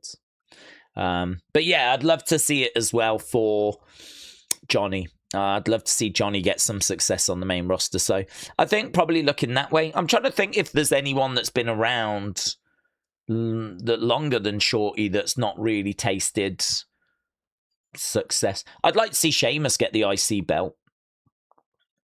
I'd like to see that as well. I could definitely get behind a campaign for that. I don't know. I don't know that there's anything kind of that I wanted as much as Sammy getting to a world title, but I will be giving it some thought. What would your answers be? What do you want to see the most? Sammy lies down and puts Johnny on top of him, and then Johnny can get the title, says David. Liam said South Korea are out of the World Cup. Oh my God. It's all happening. It's all flipping happening. We still got a couple of games coming up tonight as well. So, is it final, is it? England Labour past Panama. I mean, it was not massively inspiring, but job done. The article on BBC says job done, but England aren't going to be winning any World Cups unless they improve. I think that's very, very clear. Yeah, is it confirmed? Has Congo picked up the win? I just want to get that confirmed, and then I don't need to be distracted anymore.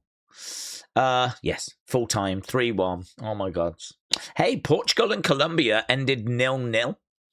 Portugal and Colombia 0-0. So there we go. Not many. Was Ronaldo in that game? Was he? Yeah, he was in the game, played the whole game. But they could not find any goals in that. So Portugal not able to break Colombia down. I don't know, man. I don't know what Portugal are going to do. A lot of people really fancied Portugal because they got some fantastic players. But, everyone's having their struggles at the moment. Word Live Cena fan said, Daze, just think after this stream you can finally go to sleep. Yeah. To be honest, I need to do timestamps for the breakdown video for Night of Champions. So I need to do that. I need to set up the stream for tomorrow as well. So actually, there is a couple of things I need to do. I need to set up the stream for Great American Bash because I haven't actually got that done yet. So I need to do that. I need to do the timestamps for the breakdown video. And then, yeah. I can't go to bed then at that point. I only had 2 hours last night. Genuinely, I trying to go to bed a bit earlier than usual wasn't working for me, and then the heat as well was also being a problem. So, but I won't have any issue now. I could definitely close my eyes and have a little nap now. Actually, so I'll definitely be sleeping tonight, and hopefully that means I'll be in a good place, fully recharged for tomorrow. Liam said Colombia should have won against Portugal. Michael said Portugal was actually very poor. Colombia were the better team. Who have Portugal got in the next round then? Could they be in trouble? I did say I was going to move on from this, but people are telling me that Portugal had their struggles tonight, so I won't be crying any tears if they get knocked out in the next round. That would actually be lovely. Who is it that Portugal could be playing? Portugal, currently Croatia. I can't see Croatia knocking Portugal out. England played Portugal. England played Croatia. We managed to beat them 4-2. I think I quite fancy Portugal getting past Croatia, but Croatia will be a test. It will be a test. Okay, I really feel bad for Chads. Should have known it was going to be rough. When Jason Jordan ended up being Kurt's illegitimate son instead of Chad, that was crazy, said Chris. What was the perverted old man thinking? Yeah, I think everyone was confused that they went with Jason rather than going with Chad. Daze, did you see the 22-hour Royal Rumble type match that was held in Canada? Yeah, set a new record, didn't it? So I think it raised money for charity. So, congratulations to them. Croatia played well today, said Dr. Luchalala. Maybe they will be a bit of a challenge. Perhaps when England played them, Croatia weren't fully up to speed. But yeah, to be honest with you, I think that was the game we found easiest I think we couldn't even beat Ghana. And actually, Panama today, we just didn't look as good. The best we looked was when we played Croatia. So, I don't know. We'll have to see. I think there's going to be a lot of great games now that we're in the knockout stage. Wrestling Rocks, shout out to you. David said, Night of Champions was a hit for me. I had to watch the replay because I was working, but this was a banger of a show for me, said David. David, shout out to you. I'm glad you enjoyed it, but I think we caught up with that. Chris said, tell my fiance, Sierra, that wrestling is not stupid. Sierra, wrestling is actually not stupid. You're stupid. Wrestling thinks you're stupid, Sierra. How do you feel about that? That's not me. It's wrestling that thinks you're stupid. Yeah? It's Chris that thinks you're stupid. Oh, if we could break up a relationship, that would be pretty fun, wouldn't it? Imagine if we could, like, drive a wedge in between their relationship. I mean, that would be a fun way to round off the day, wouldn't it? Why not? I ain't doing anything else. Certainly not for the next 17 minutes. So, Sierra, Chris says you're fat. He did. He's literally here. I've just gone back in the comments and he said, can you tell Sierra that I think she's fat? And also she's stupid for not liking wrestling. Not my words. Not my flipping words. That came from, let me read it out, Chris Carnegie YT. That's who said it. Sierra. That's who said it. That's where you want to channel your anger. Yeah. Andy said, I would love for Matt Cardona to get a world title. Well, listen, we'll rally round. We'll buy him one. Yeah. Belgium, Senegal in the World Cup round of 32, said Liam.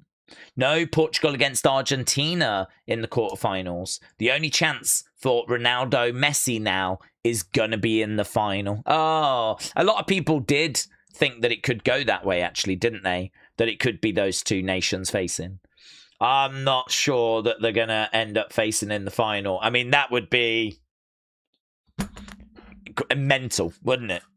That would be mental. I mean, last World Cup, we had Messi versus Mbappe. I mean, for this one to be the final showdown, Messi versus Ronaldo in the final, you couldn't even write it any better. I'm just not convinced that Portugal are going to make it that far at the moment. Argentina, maybe. They're going to have to get past the mighty England, though. Yeah. Doesn't look that hard at the moment, but yeah. Okay. You got to remember, Jason is Charmel and Kurt's love child, said JT. Oh, the plot thickens. What direction will Cody go in now? He'll definitely go west. He'll go west. Just thinking where he is in Saudi, he's definitely going to go west, back over to America. Will he win the... oh, right, you mean in his career. Will he win the title back? Because he does attract audiences. Listen, Cody is a massive star, and he's always going to be in the conversation. They could move him away from the belt for a little bit, but he'll always find his way back. So, I think that Cody is someone that's always going to be, like Roman, in the conversation around the belts, kind of a little bit like Seth, actually. I mean, Seth had the belt last year, vacated it, and now here we are with him talking after being out injured for quite a while. Here he is now talking about wanting to go back after a world title. So, you know, there's certain superstars that are just always around. And, yeah, Cody definitely is one of those. Whether he's going to go straight after it now, I don't know. I mean, it could be a case that we have to just wait a little bit as he kind of goes off and does a side quest. But, you know, I'm not down if he does a side quest. I mean, the one thing I would say, though, is there are people out there that are a bit tired of Cody always being around the title and they want him to move away from the title. I don't think we should worry about those people. because I'm not convinced those people are ever changing their minds. I'm not convinced those people in a few months will be like, no, I'm happy for him to come back now. He spent a bit of time away. I think those people want him to be away for years, not months. And I don't see WWE doing that, because I actually don't think Cody has got years. I think that Cody kind of said in the past he was going to be done at the age of 40. I think he's hit that now. But, you know, when he made those comments, he was not main event in WrestleManias and, you know, attracting the attention he is now. This is hard to walk away from. So I think he's trying to, you know, kind of enjoy this period. I don't think if he's stepping away for years. He'll step away for months, but I can't see it being years. But if you are a Cody hater, I don't think you need to worry too much, because I don't think he's got years and years and years kind of with the business. I genuinely believe he will look to get out. I don't know if he's made any more comments about when he's looking to get out, but I genuinely think I think he's probably got, like, I don't know, 45 or something in mind. Maybe one more contract after this or something, you know. And then he's done. I don't think he's around when he's 48, 49, 50, 51, that sort of age. Because as he said, like, he kind of mentally said, I'll be done at the age of 40, and he's kind of already going past that. So the other day, he said he might have 5 years left. So he might have signed something.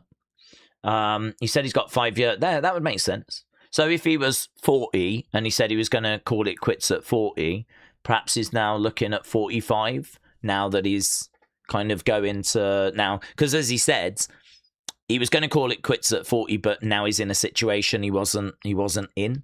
So yeah, 5 years. I could believe that. I don't think he's going 48, 49, 50 was the point.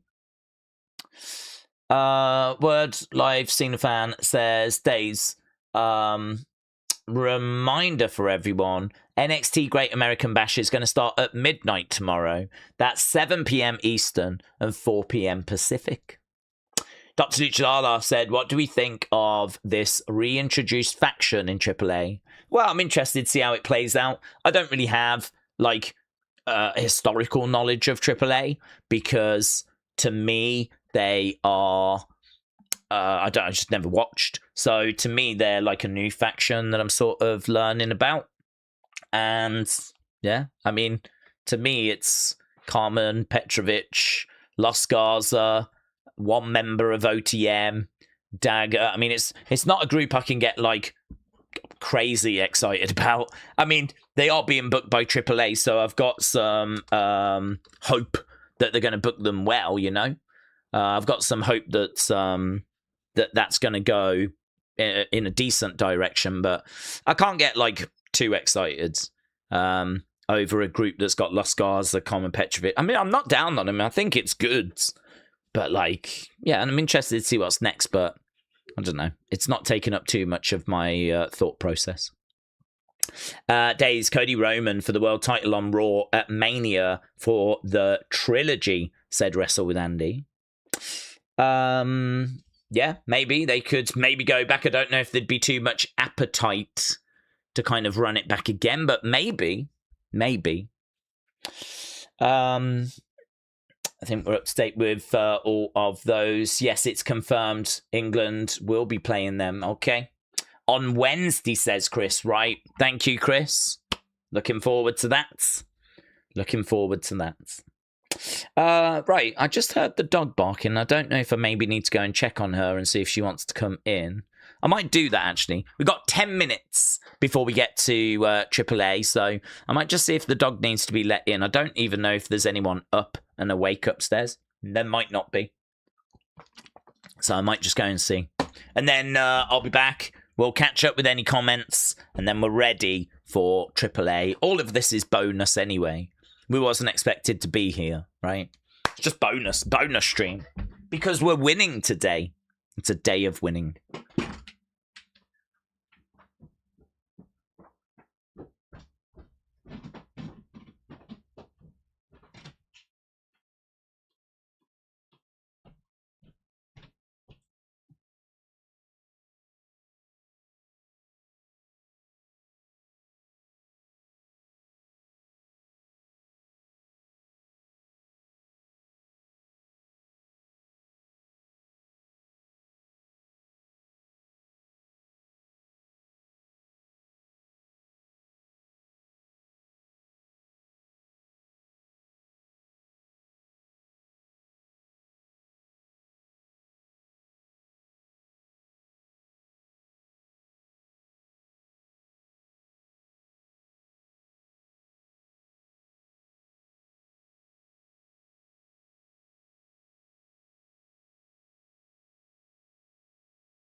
She didn't after all of that.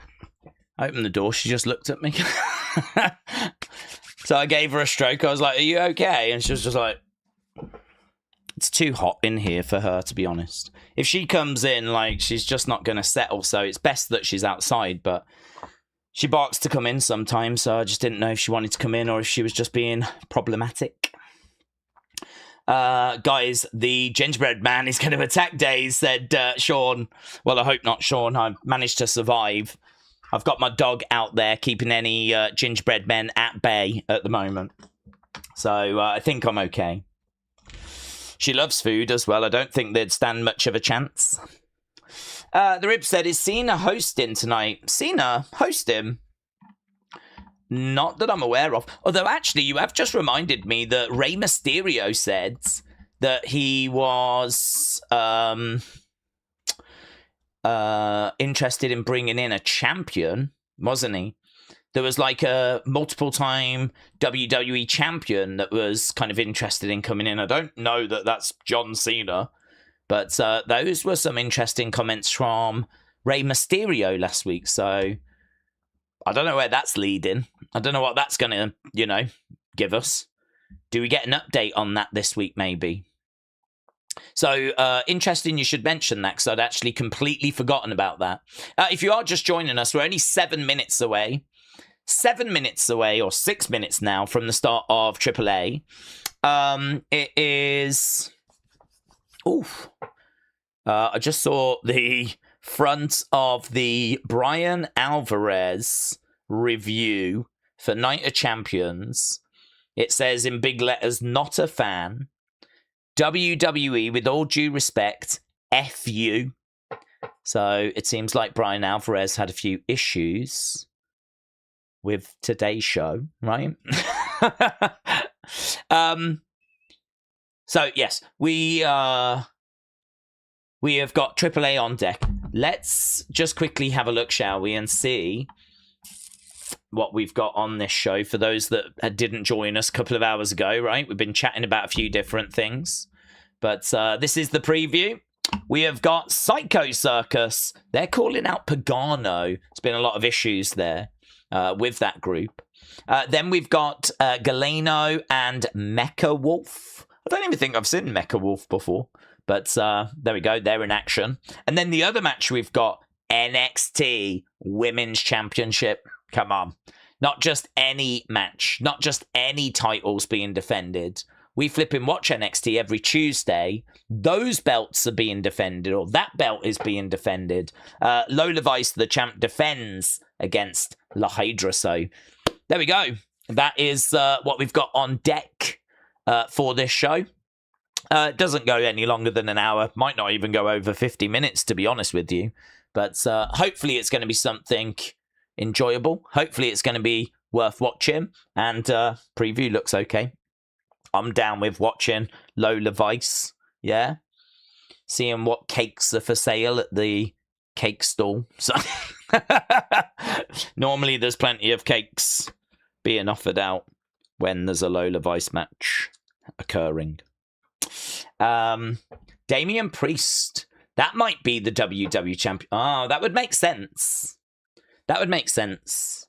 I don't know if it said WWE champion world or like world champion. He's had the World Heavyweight Championship. He's not had the WWE Championship, but I don't know. Are we nitpicking there? Probably. Would make sense, though, wouldn't it? What with his Puerto Rican background, the fact he's boning Lola Vice. Checks out.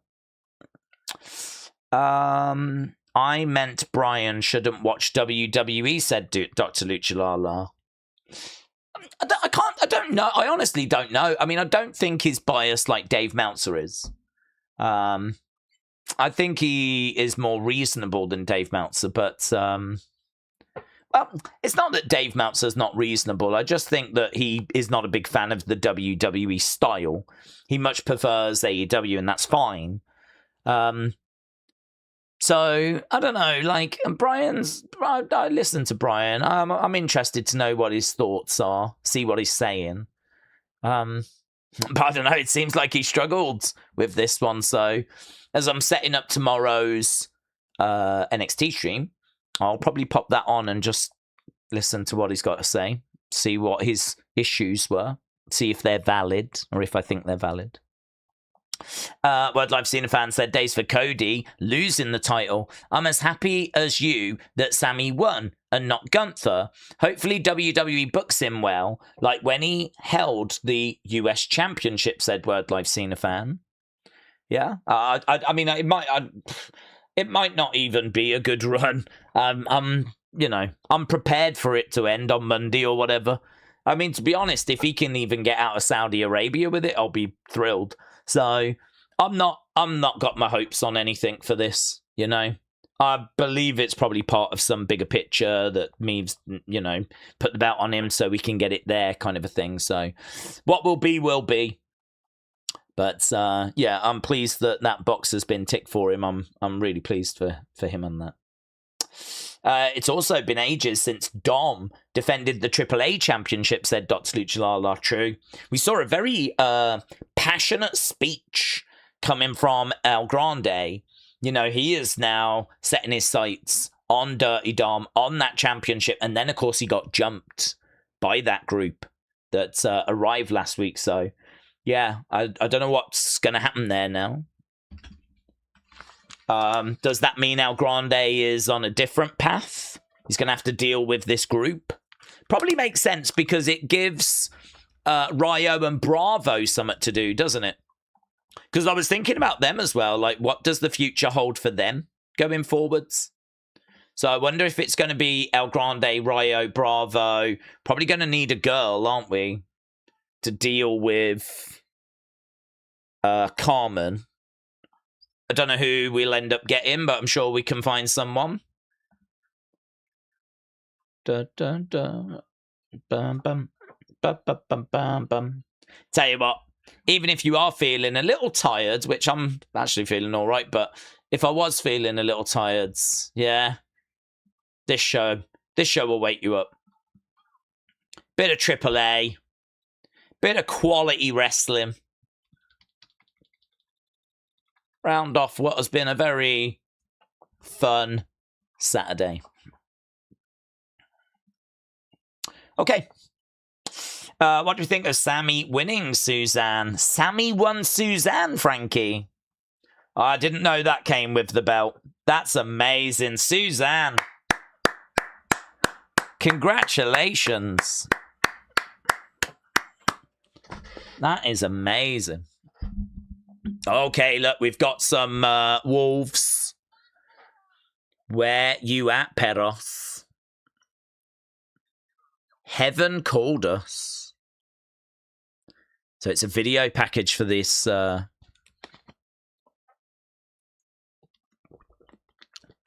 This new group. Well, it's pretty wild, actually, seeing Carmen come down. I mean, that was really unexpected. El Grande looks really sharp in that suit. Bang. Bronco. Las Garza. All over El Grande. Message being sent.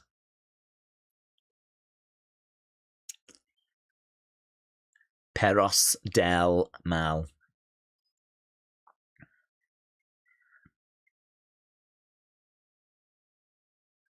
Bang. Kick coming in there by Carmen. She could be a really fun addition to this AAA women's division. Okay, well, that's what we got last week. Oh, it's carrying on. God forgives. God forgives. Los Perros don't. Nice. Good.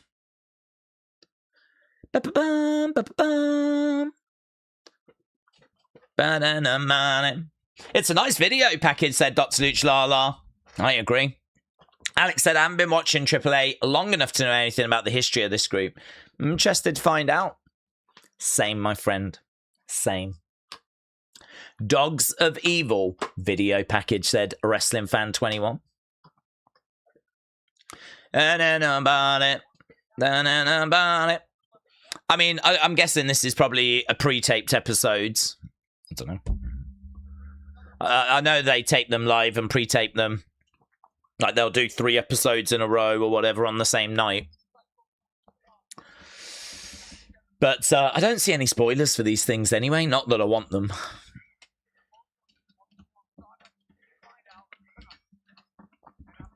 Bum, bum, bum, bum, bum, bum, bum, bum.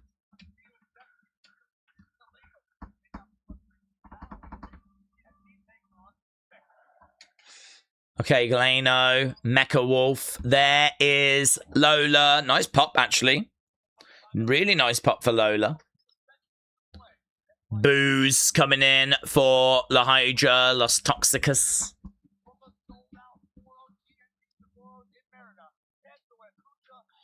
Okay, we're starting off with Psycho Clown. We're going to start off with Psycho Circus.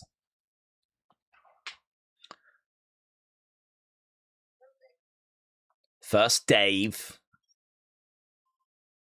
Then Panic. We stay alert. We stay attentive. So the clowns are getting taken out. Always together, we're unstoppable.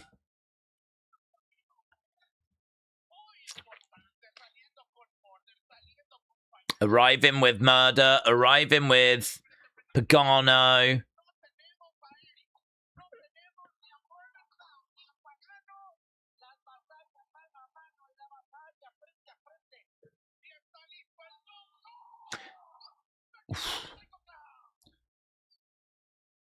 So we're just seeing a video package, the history of this. Eric, Ivar, working together. Planting Psycho Clown. Pagano trying to come down to make the save, but too late. Where was you, Pagano?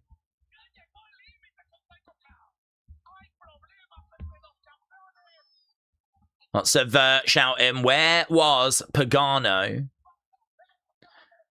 Pushing and shoving backstage. You need to be very careful with what you're accusing me of. This is a good video package as well.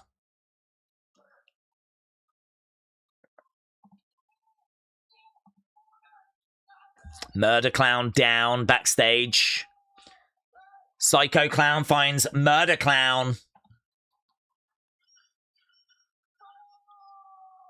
Pagano! Can they coexist? It breaks my heart that it could be one of our brothers. Look into my eyes. Tell me what's going on, Pagano. After all that we've been through. You believe I would do that to you? Never, Psycho. I would never turn my back on my own family. Pushing and shoving. That's sick, isn't it? It is sick when he rips that off. It looks so good. I would never turn my back on my own family. And then there he is doing exactly that. Turning his back on his own family. He even gave that, like, shoulder shimmy where he turned his back on him and went. I think, didn't it, when he walked off, didn't he put his chin up like this and just sort of like. Okay, Psycho Clown then.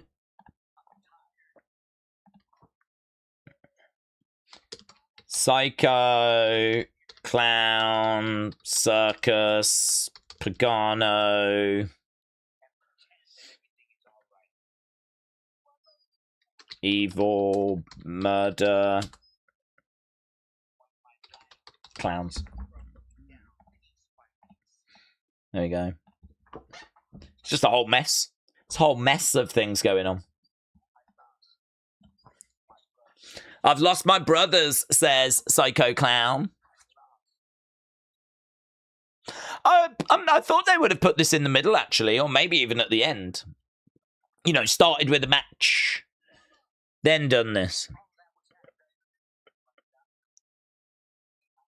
Rey Mysterio translating is quickly becoming one of my favourite things about this show, said Alex. On this channel, it's like the PG era, and on the web, it's like the Attitude era, said that's true, actually. That is true.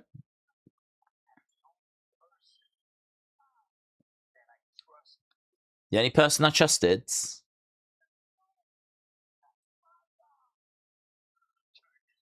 He turned his back on me.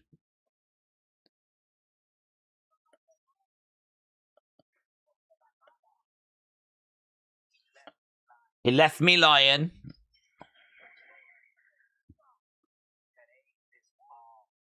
Today, this all ends. Okay.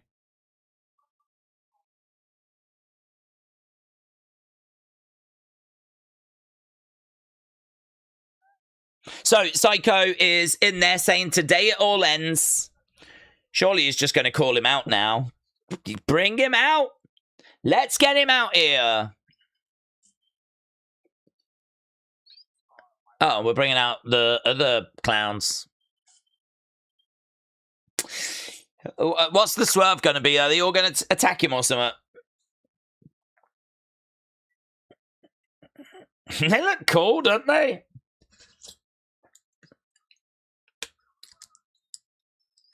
Not sure about the flipping music. It's not giving me circus vibes. How's this? Have they changed it or something? Spend my life driving down the open road. This ain't giving me circus vibes. Where's...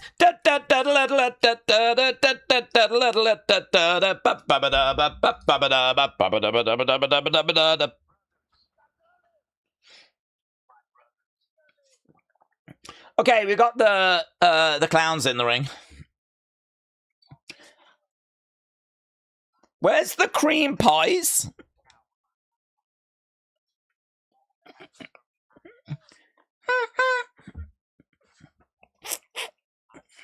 That was a, like, you know, water squirter. That wasn't my boob. Yeah, what's happening? What's going on? Oh. I don't know what's going on. I don't know.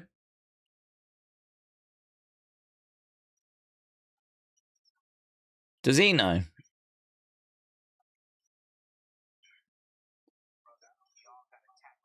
We all got attacked from behind. We don't know who it was. It's going to be a swerve, innit? It's going to be a swerve. It's going to turn out to be Vince.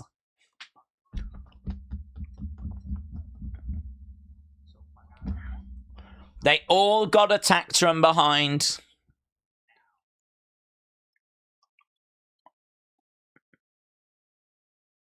Okay.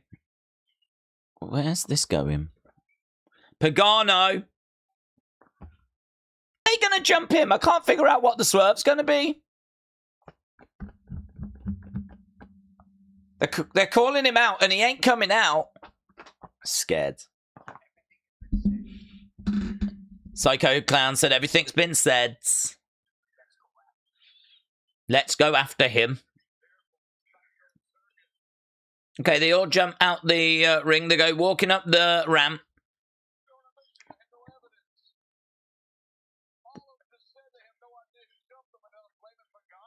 Okay, they're all going to the back looking for Pagano. I really want to know where this is going, you know.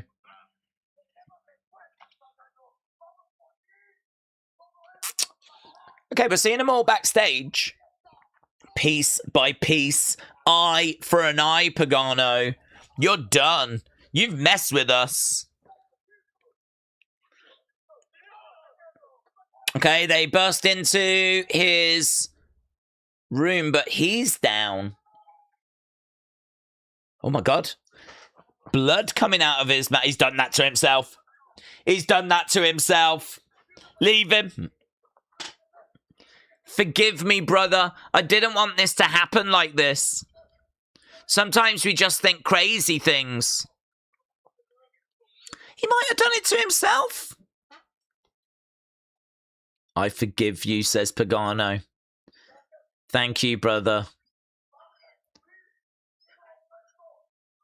Oh my God, it's written in blood on the wall. Quite a lot of bloods. Blimey now. Someone's written, Psycho, you are next. I think it's bloods. That was a good face shot. And that is not the first time I've said that. That was a good face. They went over to his face and he was like, even in the mask, you can see he's like, wow. They are on the translations tonight, said Dr. Lucha Lala. They were I really thought they were going to jump him. He was kind of like in the lead. He was ahead, and you had all the others behind, and I thought they were going to jump him, you know? But they didn't. I was really interested to know where that was going. I like that little segment, says Alex. It was good. Wrestling fan said that was a good segment. King Yeti said it only happens when no one is around. Suzanne said it's a good segment. My God, says Alex.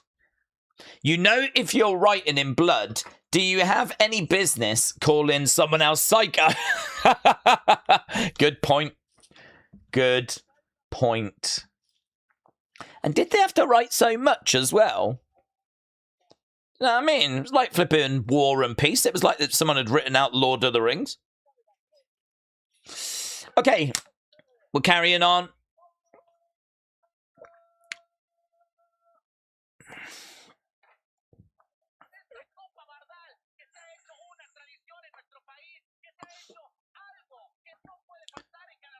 Was this Triple Mania, was it last year?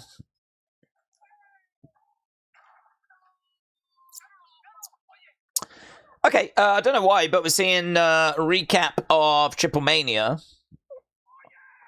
Omos, he's here. The Giants. Omos has returned.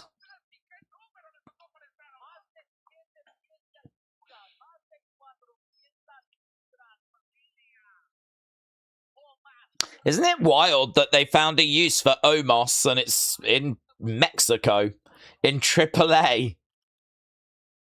I'm sure he's not complaining. Ah, that was nice. Look at that. Micro man against Omos.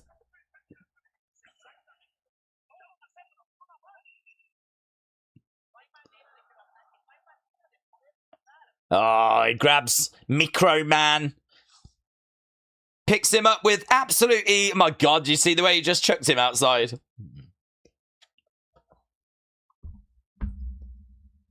It was like he was handling a loaf of bread, not a human.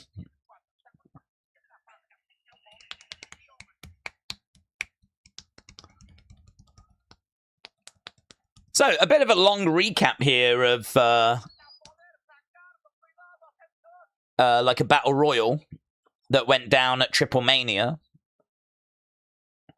They're really promoting Triple Mania quite heavy this year, aren't they? I still don't get it though, because it's airing on a Friday and a Sunday.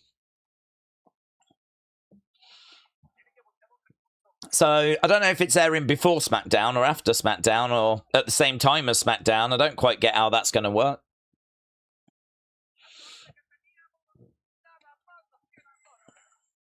Omos for AAA Mega Champ after El Grande, said Alex. Max Mini rules, said Rational Gaze. Daze, Omos versus Ober would be a super fight, said Tyler. I wouldn't be down on that. That would be pretty fun to sort of bring Omos out. So there was Omos picking up the victory.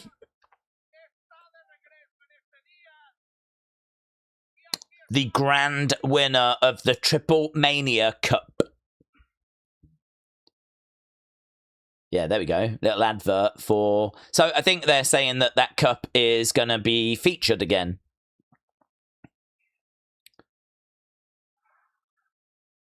Okay. So, we're nearly 20-odd minutes in. We haven't had any wrestling yet. That is about to change, though, as we are going to match number 1. Doesn't matter. I mean, we've got 40-odd minutes. We've only got 2 matches that have been announced for this show.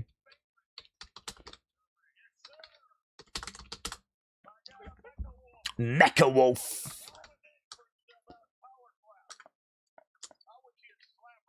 Making a name for himself in Power Slap.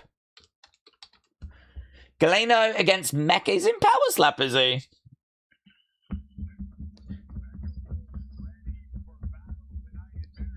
Mecha Wolf making his way down. They need to add another winner. Gets a match against the champion or something, said Dr. Lucha Lala. Alex said Mecha Wolf was in this match last year, says Alex. Alex, thank you. Spawny Boy said La Parka and HIEDRA are married, I think. They could use Gable coming down to fight for Kingo, and Gable brings Oba to help, said Tyler. Suzanne said JBL is mean. He sure is, Suzanne. He sure is. Okay, here is Galeno getting an entrance, making his way down to the ring. The Aztec Giant. I would imagine Galeno is going to be picking up the victory here because they've really been building towards Galeno and Omos. They are definitely on a collision course.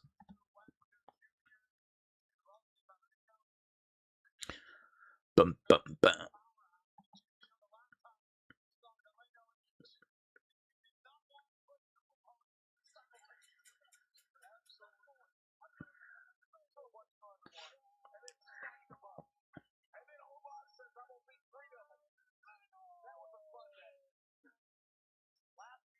Okay. Yeah, this was last week. We saw Omos with those ring steps. Galeno coming down, making the save. Omos picking up those steps again, driving them into the head of Galeno. Galeno going down.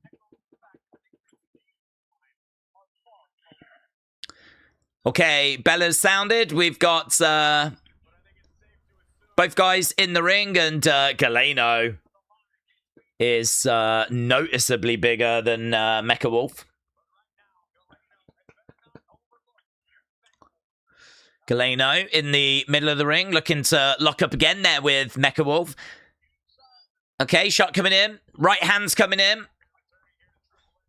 Another big shot coming in there by Mecha Wolf, and Galeno grabs him, hurls him in the corner, collides in. Again, just throwing these big clubbing blows. Galeno charging over. Mecha Wolf moves out the way. Chop there, and again. Chop's coming in there by, and again there by Mecha Wolf. Mecha Wolf goes against the ropes. Leapfrog there by Galeno. That was sick. He did. Leapfrog. That was sick. JBL said that was not something I had on my bingo cards. Galeno charges over. Top rope gets pulled down. Galeno goes to the outside as Mecha Wolf goes against the rope. Suicide dive. Tope Suicina. Big forearm there by Galeno. Mecha Wolf goes down. Omos comes out in the entranceway. Makes his presence felt. Charging over. Moves out the way. Back in the ring goes Mecha Wolf. Mecha Wolf, suicide dive. Oh my god, blimmin' hell.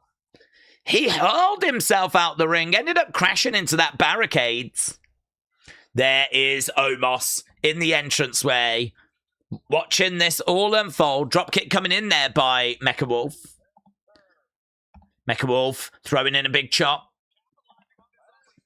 He's got Galeno in the corner. Mystico has been signed to AEW for like a year now, said Alex. Galeno has some hops, said Jennifer. Hello, Jennifer. Hope you're doing well.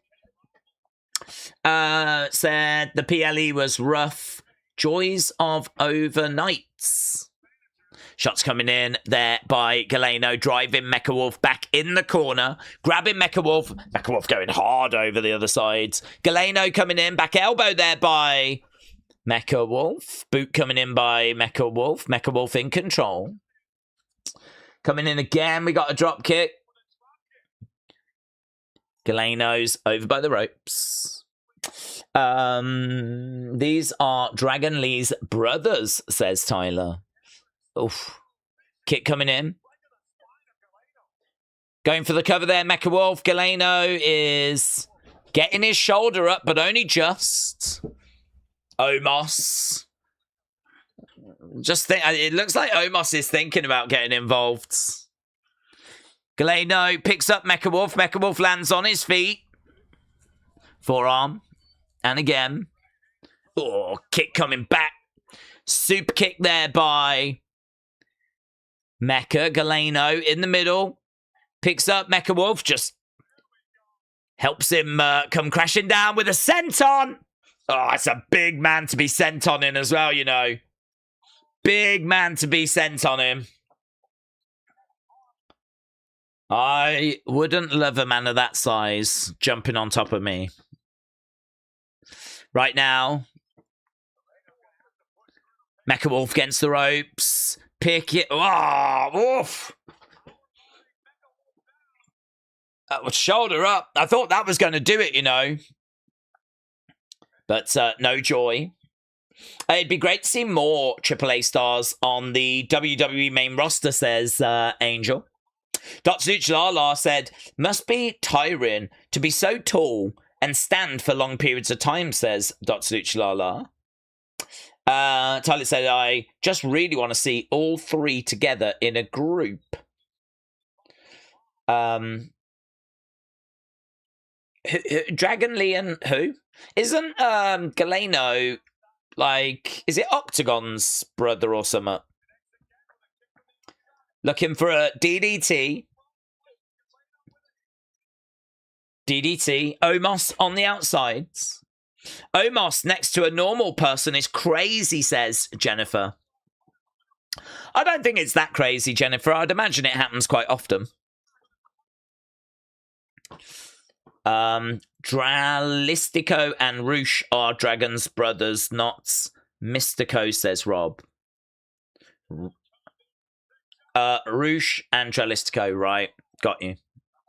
I walked halfway into a conversation. I do that sometimes. I can easily walk back out. Okay. We got a bit of a stare down here. Straps coming down. Galeno just sending a message to the big man. Yeah. You want to watch me? I'm going to give you something to watch. Oh, let me know. That really was something to watch as well. 1, 2, 3. Galeno gets the win. Stares at Omos. I don't think Omos is impressed. Yeah. Chocolate said Omos is 7-3. Yeah, 7-3. Yeah, I mean, it was not bad. Let's get a score, shall we? The big man wins, says Suzanne. Let's get some match scores. What did you think about that? Oh, is the big man making his way down?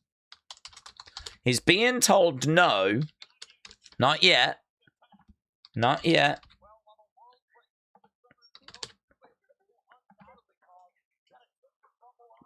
Oh, okay. There's Lola.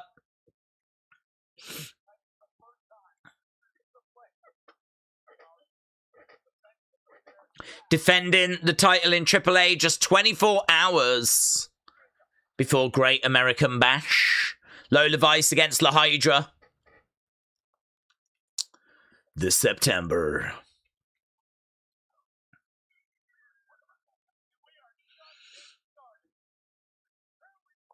We got a Raw and a SmackDown, haven't we? I mean, coming from Mexico City. Oh, my God.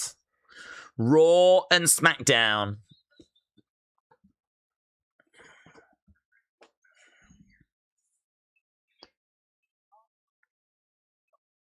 WWE Mexico Live Tour. Verano de... They've got a special show, I'm sure, coming up in July.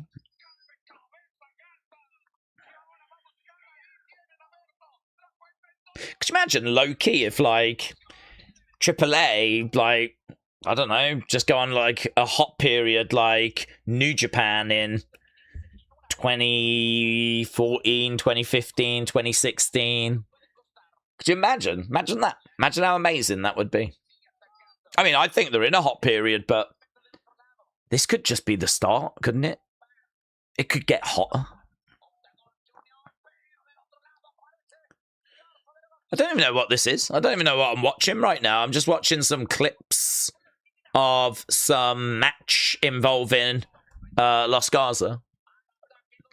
Those could be some sick shows in Mexico, said Jeremy. Are they going to let Taker fix the booking? Fix the booking of what? Of AAA? Daze, does Bron get kicked out of the Vision? Does Maxine still end up joining? I wouldn't be expecting him to get... Who's kicking him out? Theory. Who the hell's kicking Bron Breakker out of the Vision? Maybe a returning Bronson Reed could. But, one-armed Logan ain't doing it. Two-armed Theory ain't doing it. Paul Heyman ain't doing it. It was just something that went down, like, the other day or something. I don't even know what that is. Okay, there's a special show coming up on the 25th of July. Oh. Peros Del Mar arrived last week. What's your opinion? I agree, they're one of the best factions of all time. They're up there with Retribution. I might have added that bit. I was as surprised as you were. I won't comment until I've got more information. However, they wanted our attention. Now they've got it. Any update on that former champion? It says WWE World Champion.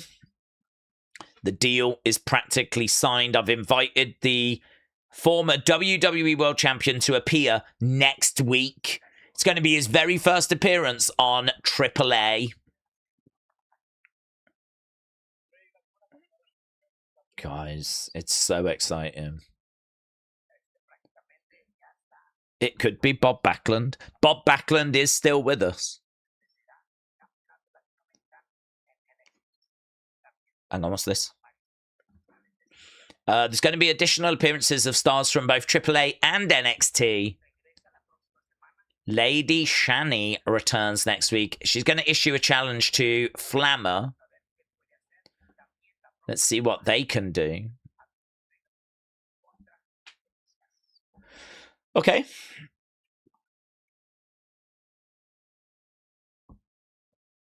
Is this our main event?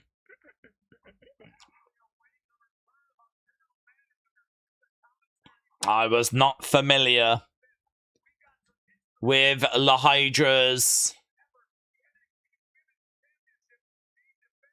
baking abilities.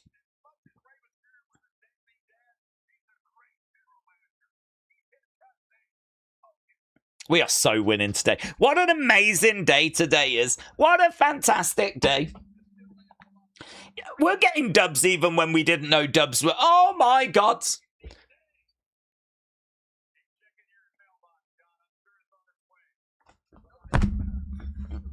Even when we didn't know dubs were coming in our direction. Not a great choice of words, but... amazing. Oh my God, it's just getting better. Is it my birthday? Is today my birthday?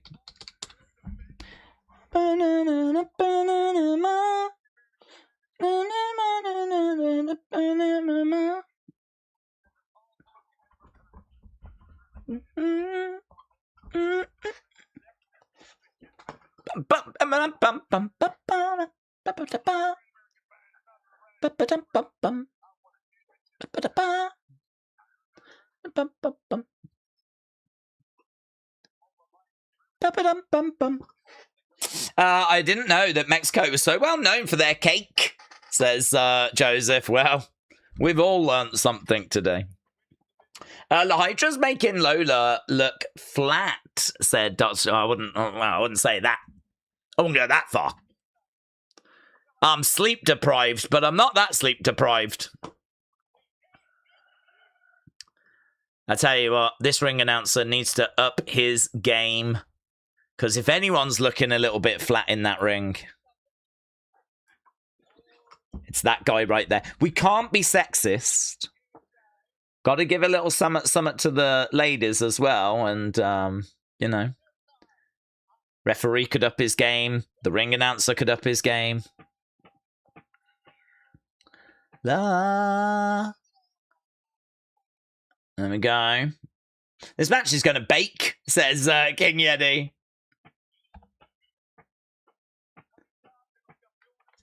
Nope. Big smile on Lola's face. I think. I don't know. I'm not looking.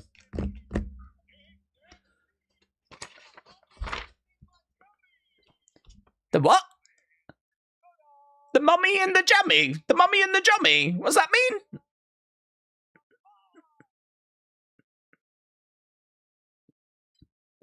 Did he say the mummy and the jummy? Is that like the rumble in the jungle?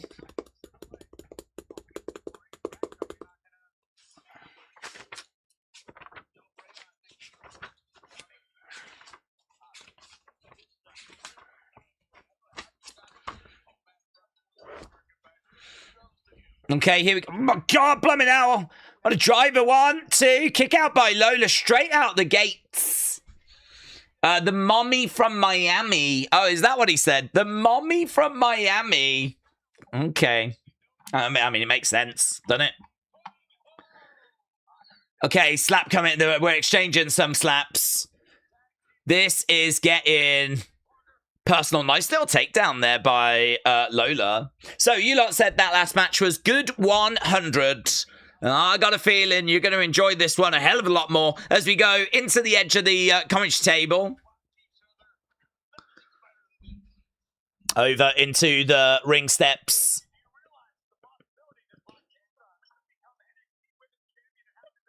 HIEDRA. Is that how you pronounce it? HIEDRA. Goes back into... I might just call her Sweet Cheeks. Shots coming in there by Lola. Pop, pop, pop, pop, pop. Digging into the midsection. Chop coming in by Lola. She hasn't even got a jacket off yet. She's got HIEDRA going over against the ropes. Nice little kick coming into the midsection. We've even got time for a little shimmy. Akeem said super cakes. Akeem, please, I've asked you, don't call me that. Akeem, Daze will do, okay? I mean, I don't mind. I answer to a lot of different things, but let's keep it professional, Akeem. Yeah. Kicks coming in there by Lola. Bang, another kick coming in. Word Live Cena fan said Daisy Dukes. I will accept that, actually. I will accept that. It's got Daisy in there somewhere, so, you know. Right now, we've got... She's grabbing her by the hair, look. Grabbing Lola by the hair, like dragging her around. Akeem said, Daisy cakes, that's better. There we go. Now you're speaking my language. Okay, Lola in the corner. HIEDRA coming in after her. There's a back elbow there by Lola. Ow. She grabbed the leg.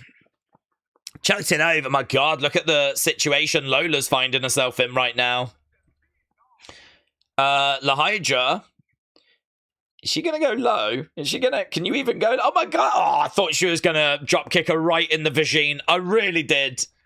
Lola was like all kind of legs akimbo. I thought she was going in for a drop kick right in the vagine. Blimey now.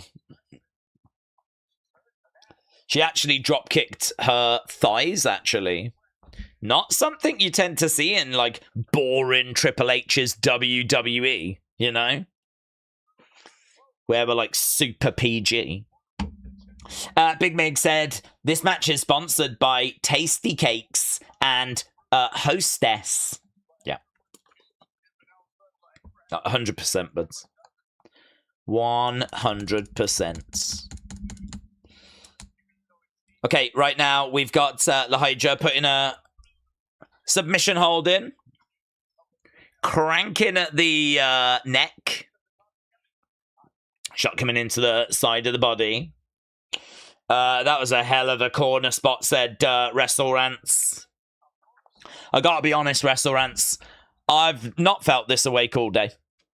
This is the most awake I've felt all day. Yeah, I feel like this might be the most awake I've felt ever in my life right now. Clothesline coming in there by Lola. La HIEDRA coming in. They're both clotheslining at each other in the middle. Duck underneath there by Lola. Gets the ropes. Oh, nice. Both smashing each other down into the ring. I mean, the ladies can appreciate, said Jennifer.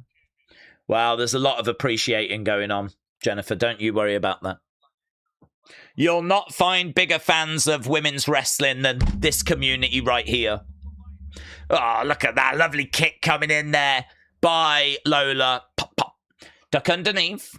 Picking up La HIEDRA. That's nice. Belly to back. Belly to back there by Lola. Lola gesturing to the fans. To the outside goes La HIEDRA. Here is Lola. Look at that. Legs akimbo, vagine right in the face, and we even get time for a little shimmy, yeah? Nice.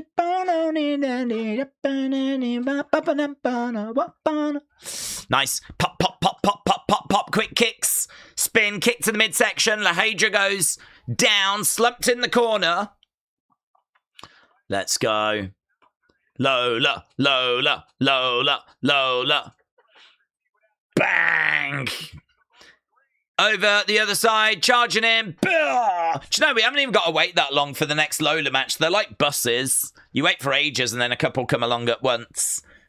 She's going to be in action against Kendall Gray. Stunner! By La HIEDRA. Yeah, she's going to be in action against Kendall Gray. Great American Bash. Lola Vice, Kendall Gray. It's going to bang.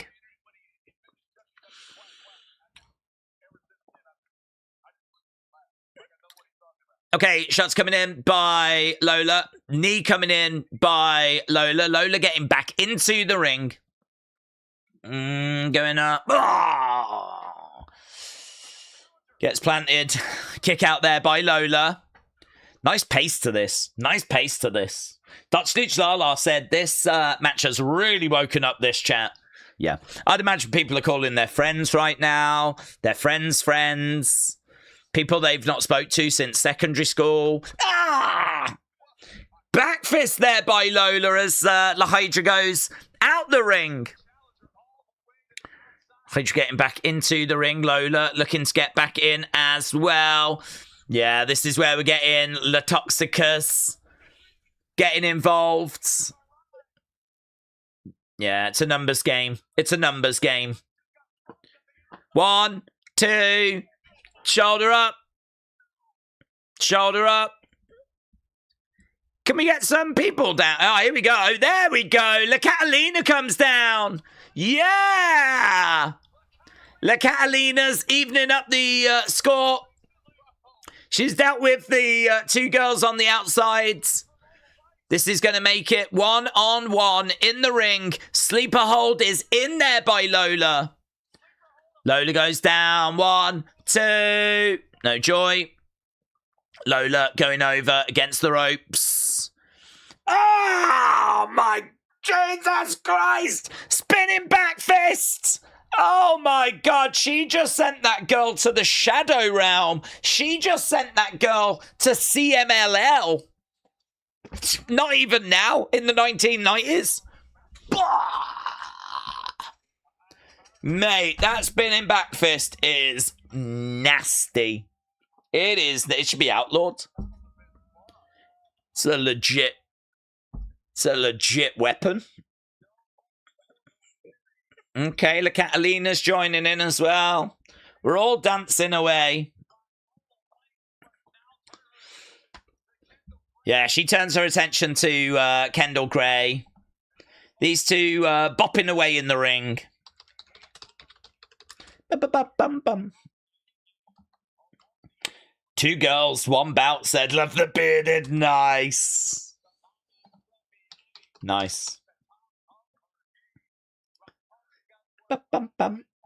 Oh, there's a mugging. There's a mugging.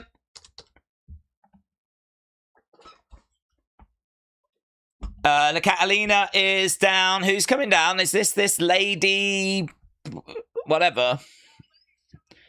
Lady Shani. Lady Shani making the save. Makes sense. I think they said that she's going to be in action next week. She still seems to be wearing her pajama bottoms. I love that for her. Right now, she's grabbing La Catalina. She's going over. She's grabbing Lola. They're playing Lola's music again. I don't hate that.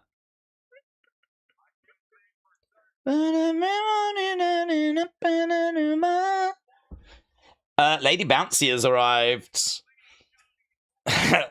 These girls are bouncy!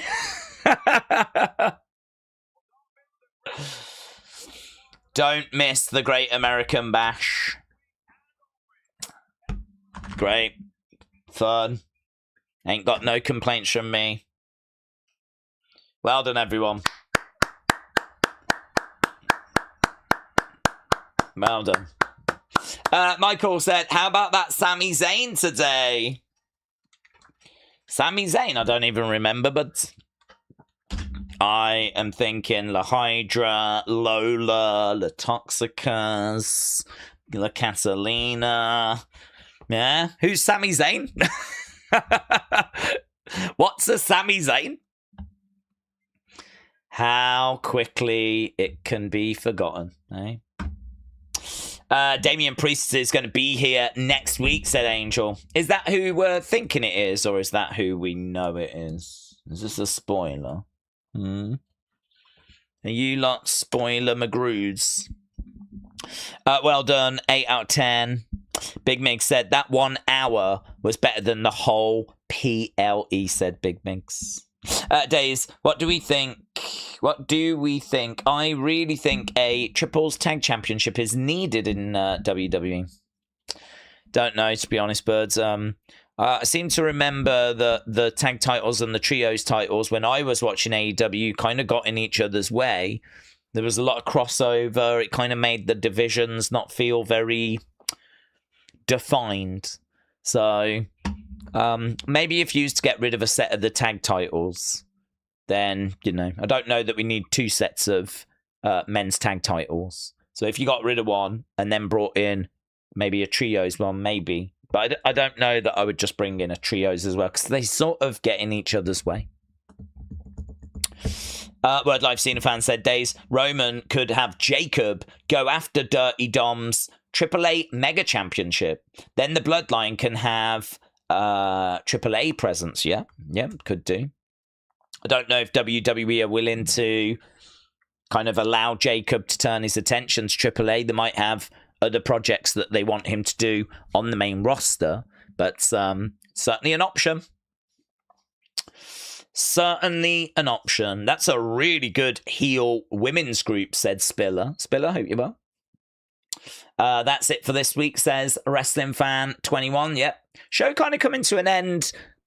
Maybe a touch early. Sometimes this doesn't go the full hour, but I thought we might have made it to the sort of 50-minute mark. Fireworks were great, says William. My old lady gave me a BJ and they had these nuclear-looking mushrooms and fireworks. BJ. Is that like something to do with peanut butter and jelly? Butter and jelly? PBJ, isn't it? I don't know what that is. William, shout out to you. I'm guessing it's like some sort of butter and jelly sandwich. I don't know if they would work well together. Normally I hear of peanut butter and jelly, but perhaps you've got a peanut allergy, so you just want the butter, not the nuts. I've heard your missus wants the nuts. Perhaps your missus enjoys the nuts. You're allergic to the nuts, so you just go butter and jelly. A BJ. I think you missed the word sandwich, but shout out to you. Tyler says, I mean, then you wouldn't have the tag just held by big groups. You would have a separate one for groups, and you would have one just for tags, says Tyler. Yeah, they kind of got in each other's way, because the big groups would just submit 2 people to go after the tag titles, and the tag teams would just rope in a third member to go after the trios ones. So yeah, you sort of like, if you lost the belt, doesn't matter, we'll get this person, we'll go after the trios. And they sort of got in each other's way a little bit. They weren't like completely separate divisions. Plus, we don't have enough teams that are 3 members to kind of really warrant just, you know, if you were going to be really strict. Plus, also, how would you stop a tag team grabbing a third member to go after them? So I saw this being introduced in AEW, and it just felt like it got in each other's way a little bit. So, I don't know. I'm not totally sold on it, to be honest. But I think if you did on SmackDown tag titles and on Raw trios titles, and maybe you just kept them separate on separate shows, perhaps it works. Perhaps that would be a way forward, but there's no word of them doing it. Big Time said, Daze, how does WWE consistently struggle with PLEs? Because had it not been for the 2 great matches, the right tournament outcomes and Sammy's title win, the show could have joined the long list of dud PLEs. Well, I mean, first of all, Tiffany and Jade was not originally meant to be on the show. It was meant to be Rhea. So, you know, that was a change they were sort of forced into. You could make an argument that they could have found something better. But to be honest, I genuinely thought this Tiffany Jade match was one of their worst encounters. I've definitely seen better matches from these 2 than what they did on this show. So I don't know even if WWE expected this match to be, you know, as kind of weak as what it was. But then they also booked a load of shenanigans. Here's Charlotte, here's Michin, here's Chelsea, here's B-Fab. Do you know what I mean? I don't think that really helps. But whatever. That was that. And then, yeah, Ricky Trick. I mean, you just hope for better, really. It's a big opportunity for those guys. And probably not helped by the fact they had to follow the steel cage match. Because, you know, that was a great match, really fun. There was a lot of pressure on them to, you know, deliver something that could keep the good vibes going. You lot said they didn't achieve it. You scored that match. I think it was like good 89. So, yeah, people in our watch-along weren't really, like, taken with it. So, yeah, it's a hard one, isn't it? I mean, it's not ideal, is it, to go to Saudi Arabia? I mean, I don't want to use that as an excuse, because we know that the in-ring is just not good at the moment. And, yeah, Tiffany Jade, it didn't deliver. Trick Ricky, didn't deliver. I think those were the 2 biggest issues match-wise. Of the 4 matches that were left, 2 of them did deliver. And then the other 2, I don't know, I'm so confused by the opening 2 matches, because it just, I don't know, I was really struggling to buy Jay getting any offense in on Oba. So whilst Jay was doing that, I just wasn't buying it. So I know they tried to make that a bit more of a match with Oba winning, but I just wasn't buying it. I wasn't buying that Oba would struggle against Jey Uso. And then in the other one, yeah, a lot of people just saying that that was like just not right. The women's match just was not hitting for whatever reason. So, don't know. Can't really put my finger on it, to be honest, as to, why people had their struggles with that one. Lack of chemistry, maybe? I don't know. Probably doesn't bode well for SummerSlam, does it? That we just saw a match that quite a few people weren't really into, and now they've just immediately booked the rematch for SummerSlam, so... I mean, I think in-ring, it's just, there's problems. I think there's no quick fix. I think, as we said, there's a lot of different reasons. Maybe some people have been called up too soon. Some people should be in NXT rather than main roster. Lack of chemistry, because of lack of house shows. Maybe the feedback's not strong enough, so people aren't making the improvements that are required. I don't know what the training's like. I don't know what the support is like. There could be some producers that are a bit questionable, that maybe aren't up to standards. I don't know that it's just one thing that you can just do and all of a sudden all the matches are great, I don't know that there is that quick fix. I bet WWE wish they could find it and do it if there was. That makes me think it's probably a bigger problem. It's probably a few things that are kind of contributing. So, yeah, I don't know how we turn that around. That is definitely something WWE have got to be working towards improving. And as we said, it might not be something that changes overnight. It might have to just gradually improve. Maybe some food for thought for the future as well, I wonder how WrestleMania in Saudi would be like, because watching Night of Champions, I couldn't help but think, if this is where Mania is happening, where all the casuals and eyes are on WWE. Yeah, but I think, we can't say that the matches were poor and then be surprised that the crowd were quiet at times. I sort of said this about London as well, We can't say that SmackDown was poor and then go, oh, the crowd was dead. I mean, I do think the two sort of go hand in hand, really. If you give the crowd something to get their teeth into, then they'll be there, they'll react, I mean, we're getting to the point where there's only a select few crowds that I think can just have fun, make noise, regardless of what's in the ring, and that would be France. I don't even know if I could name any other places, maybe a Belgium or something. It'd probably have to be places that really don't get shows on a regular basis. I don't know what Mexico is going to be like when we do Raw and SmackDown there, but I mean, you hear the criticisms of America. A lot of people saying, the European crowds are a lot hotter. But again, I don't think the European crowds are going to be hot if you don't give them something to really get their teeth into. And I didn't think the action on the Go Home SmackDown was that good. And then, again, you can look at the PLE and you can find two matches that definitely underwhelmed. And the first two matches being, shall we say, questionable, right? In a way, I think there's maybe two bad matches, two middle matches that were okay, and two matches that were great. So it was a real split, really. It was quite a range.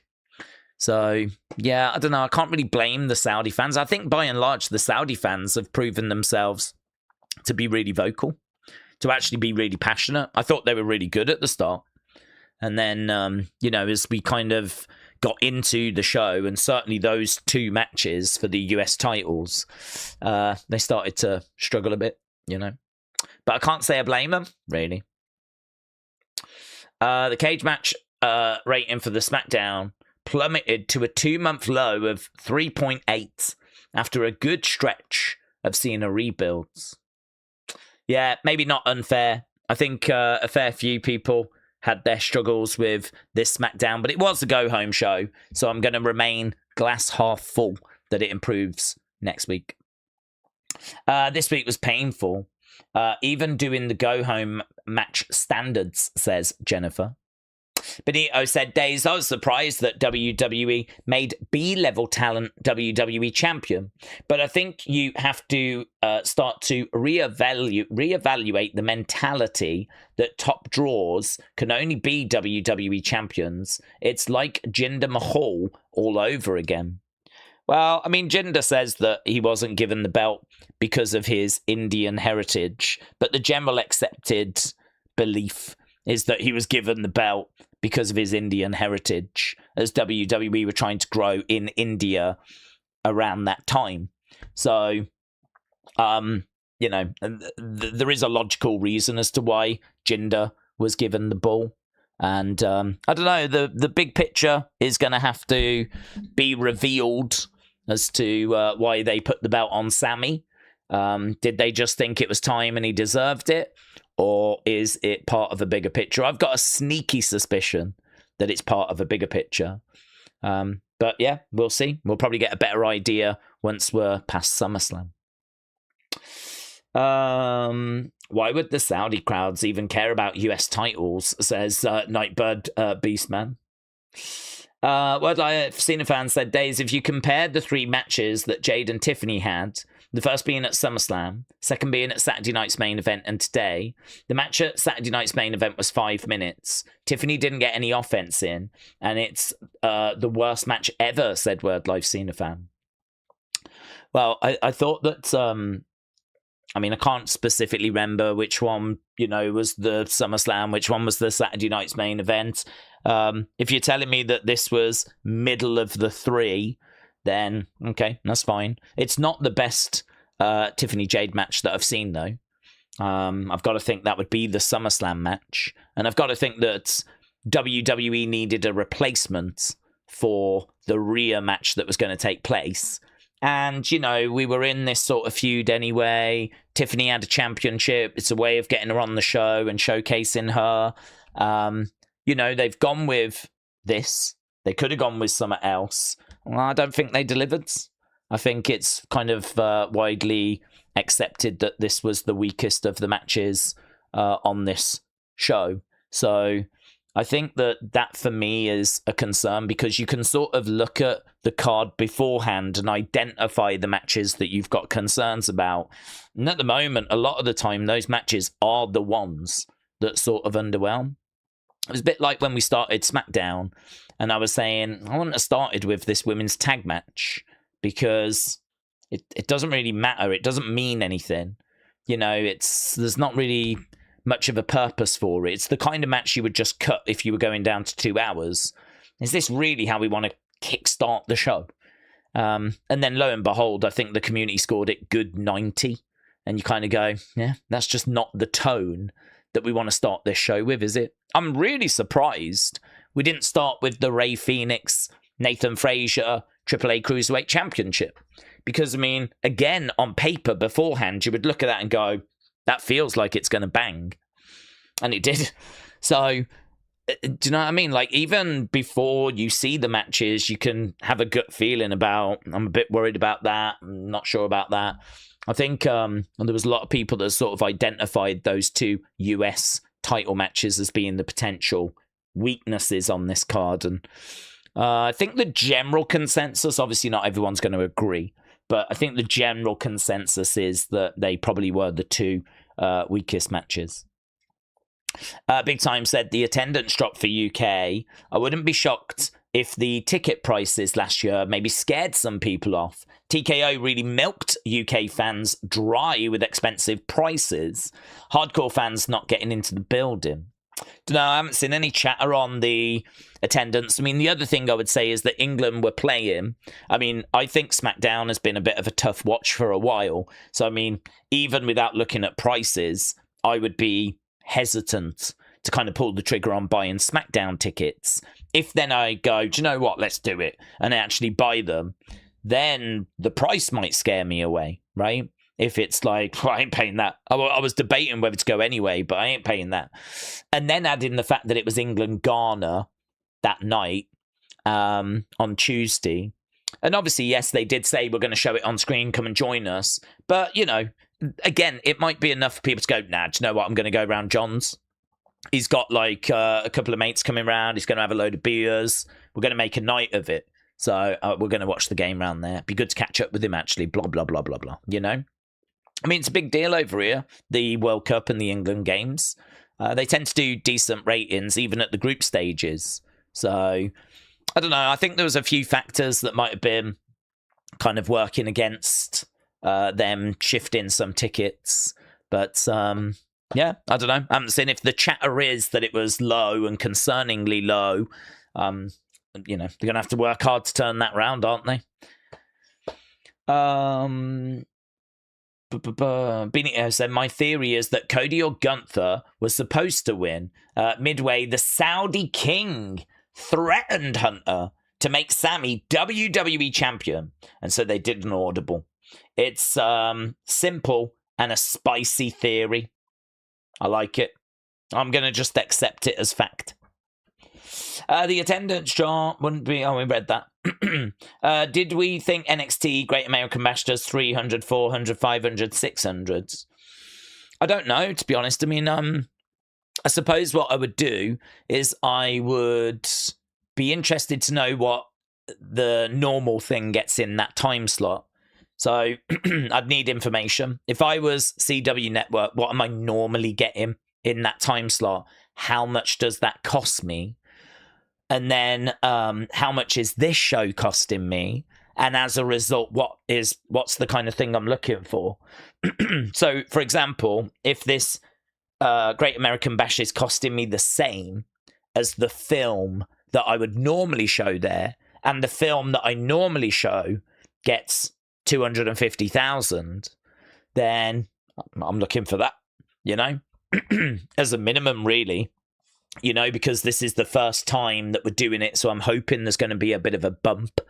So, you know, if for the first one you get 250, chances are the next one you're probably going to get lower. You know, it's a bit like when you do a season premiere of a TV show.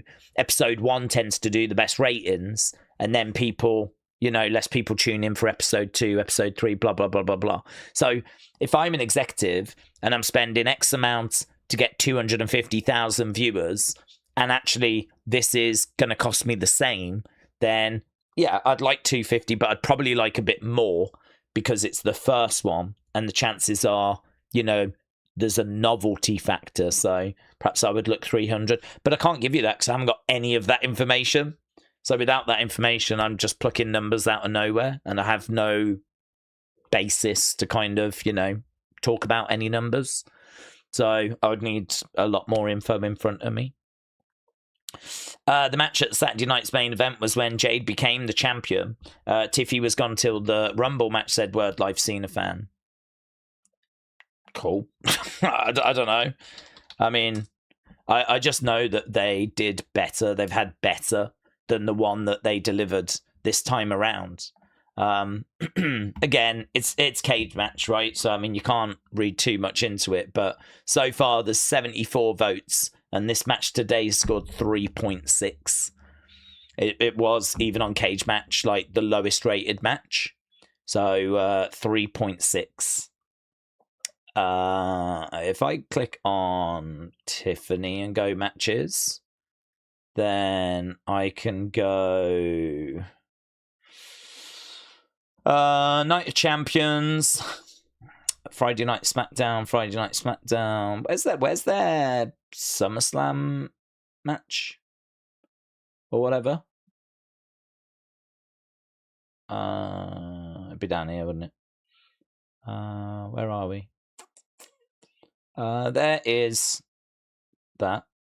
At the moment, it's about the same, actually. So their match at Saturday night's main event that went 5:33 has 232 votes, and it scored 4.08. So at the moment, it's slightly ahead, but it is slightly ahead of the 3.6.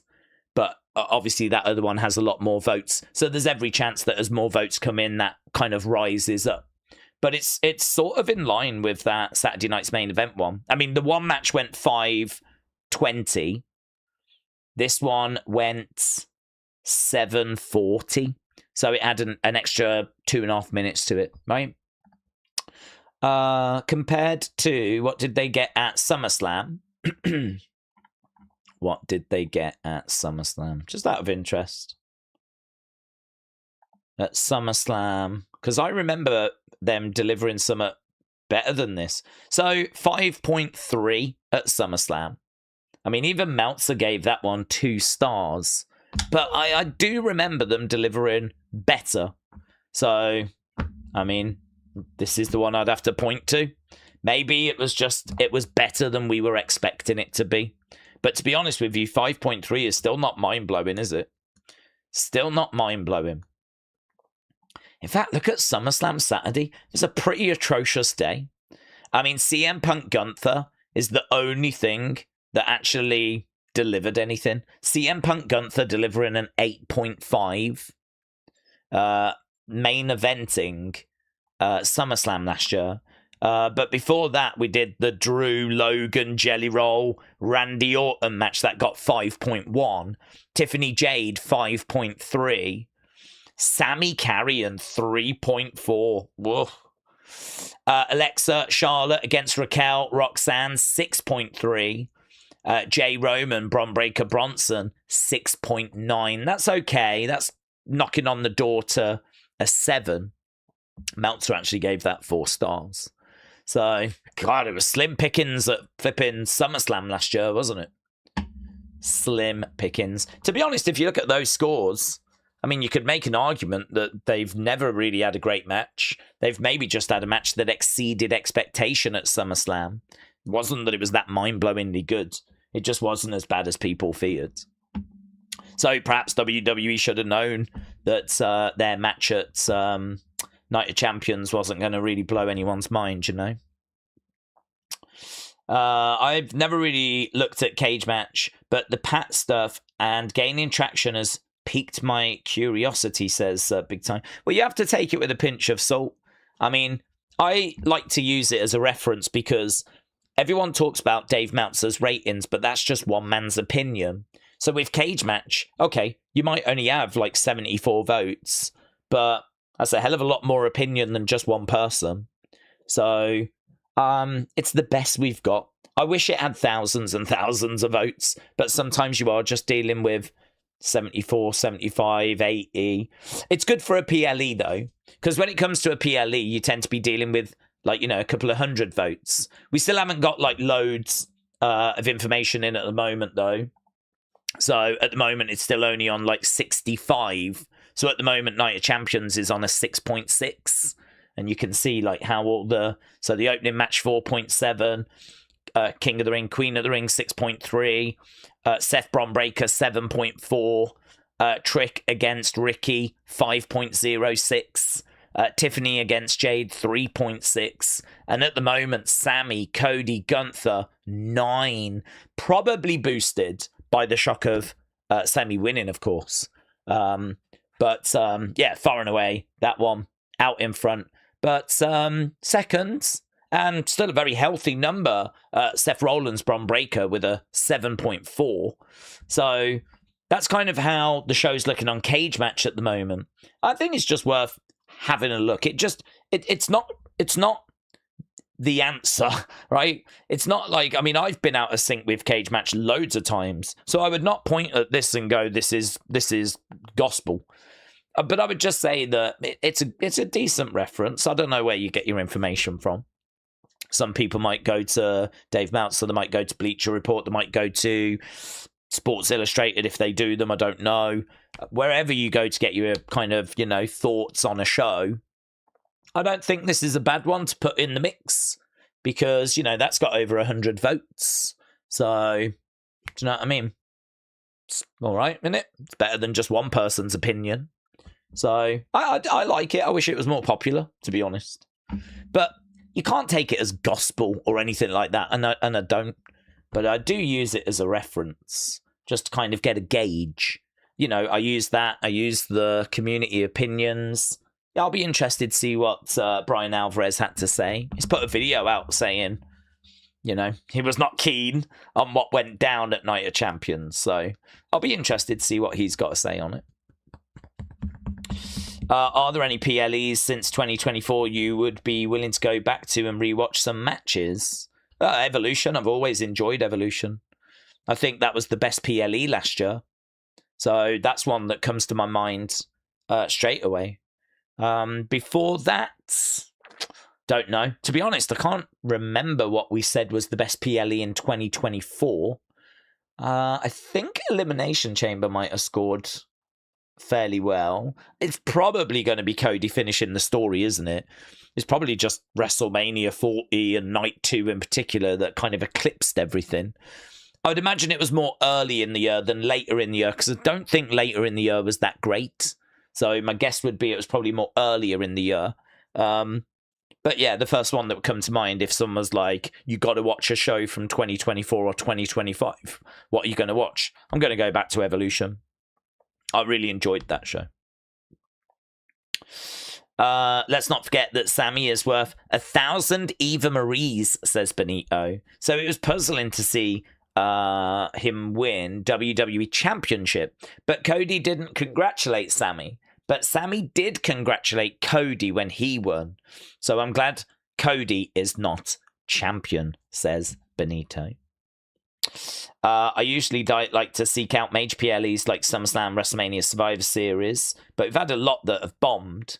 When was the last time we had a great booked Rumble? Not sure. I mean, it's subjective, isn't it? Because it really depends on how you feel about the winners and if it kind of satisfied what surprises were in there. I mean, to be honest with you, it's probably been a little while, you know. A lot of people fondly remember the 2021 because of Edge, of course. But I don't know that I could say that was the last really good one. I mean, 2021, wasn't that like when we got down to Rhea and Bianca and those two were battling away in the Thunderdome? I seem to recall that being like a really, well, certainly that part of it being really, really fun.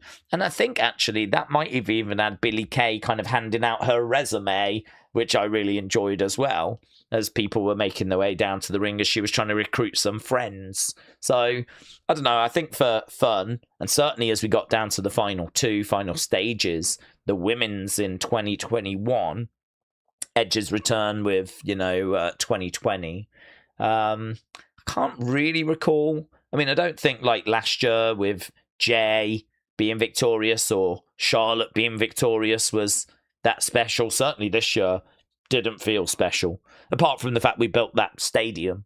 But I mean, the surprises were very underwhelming.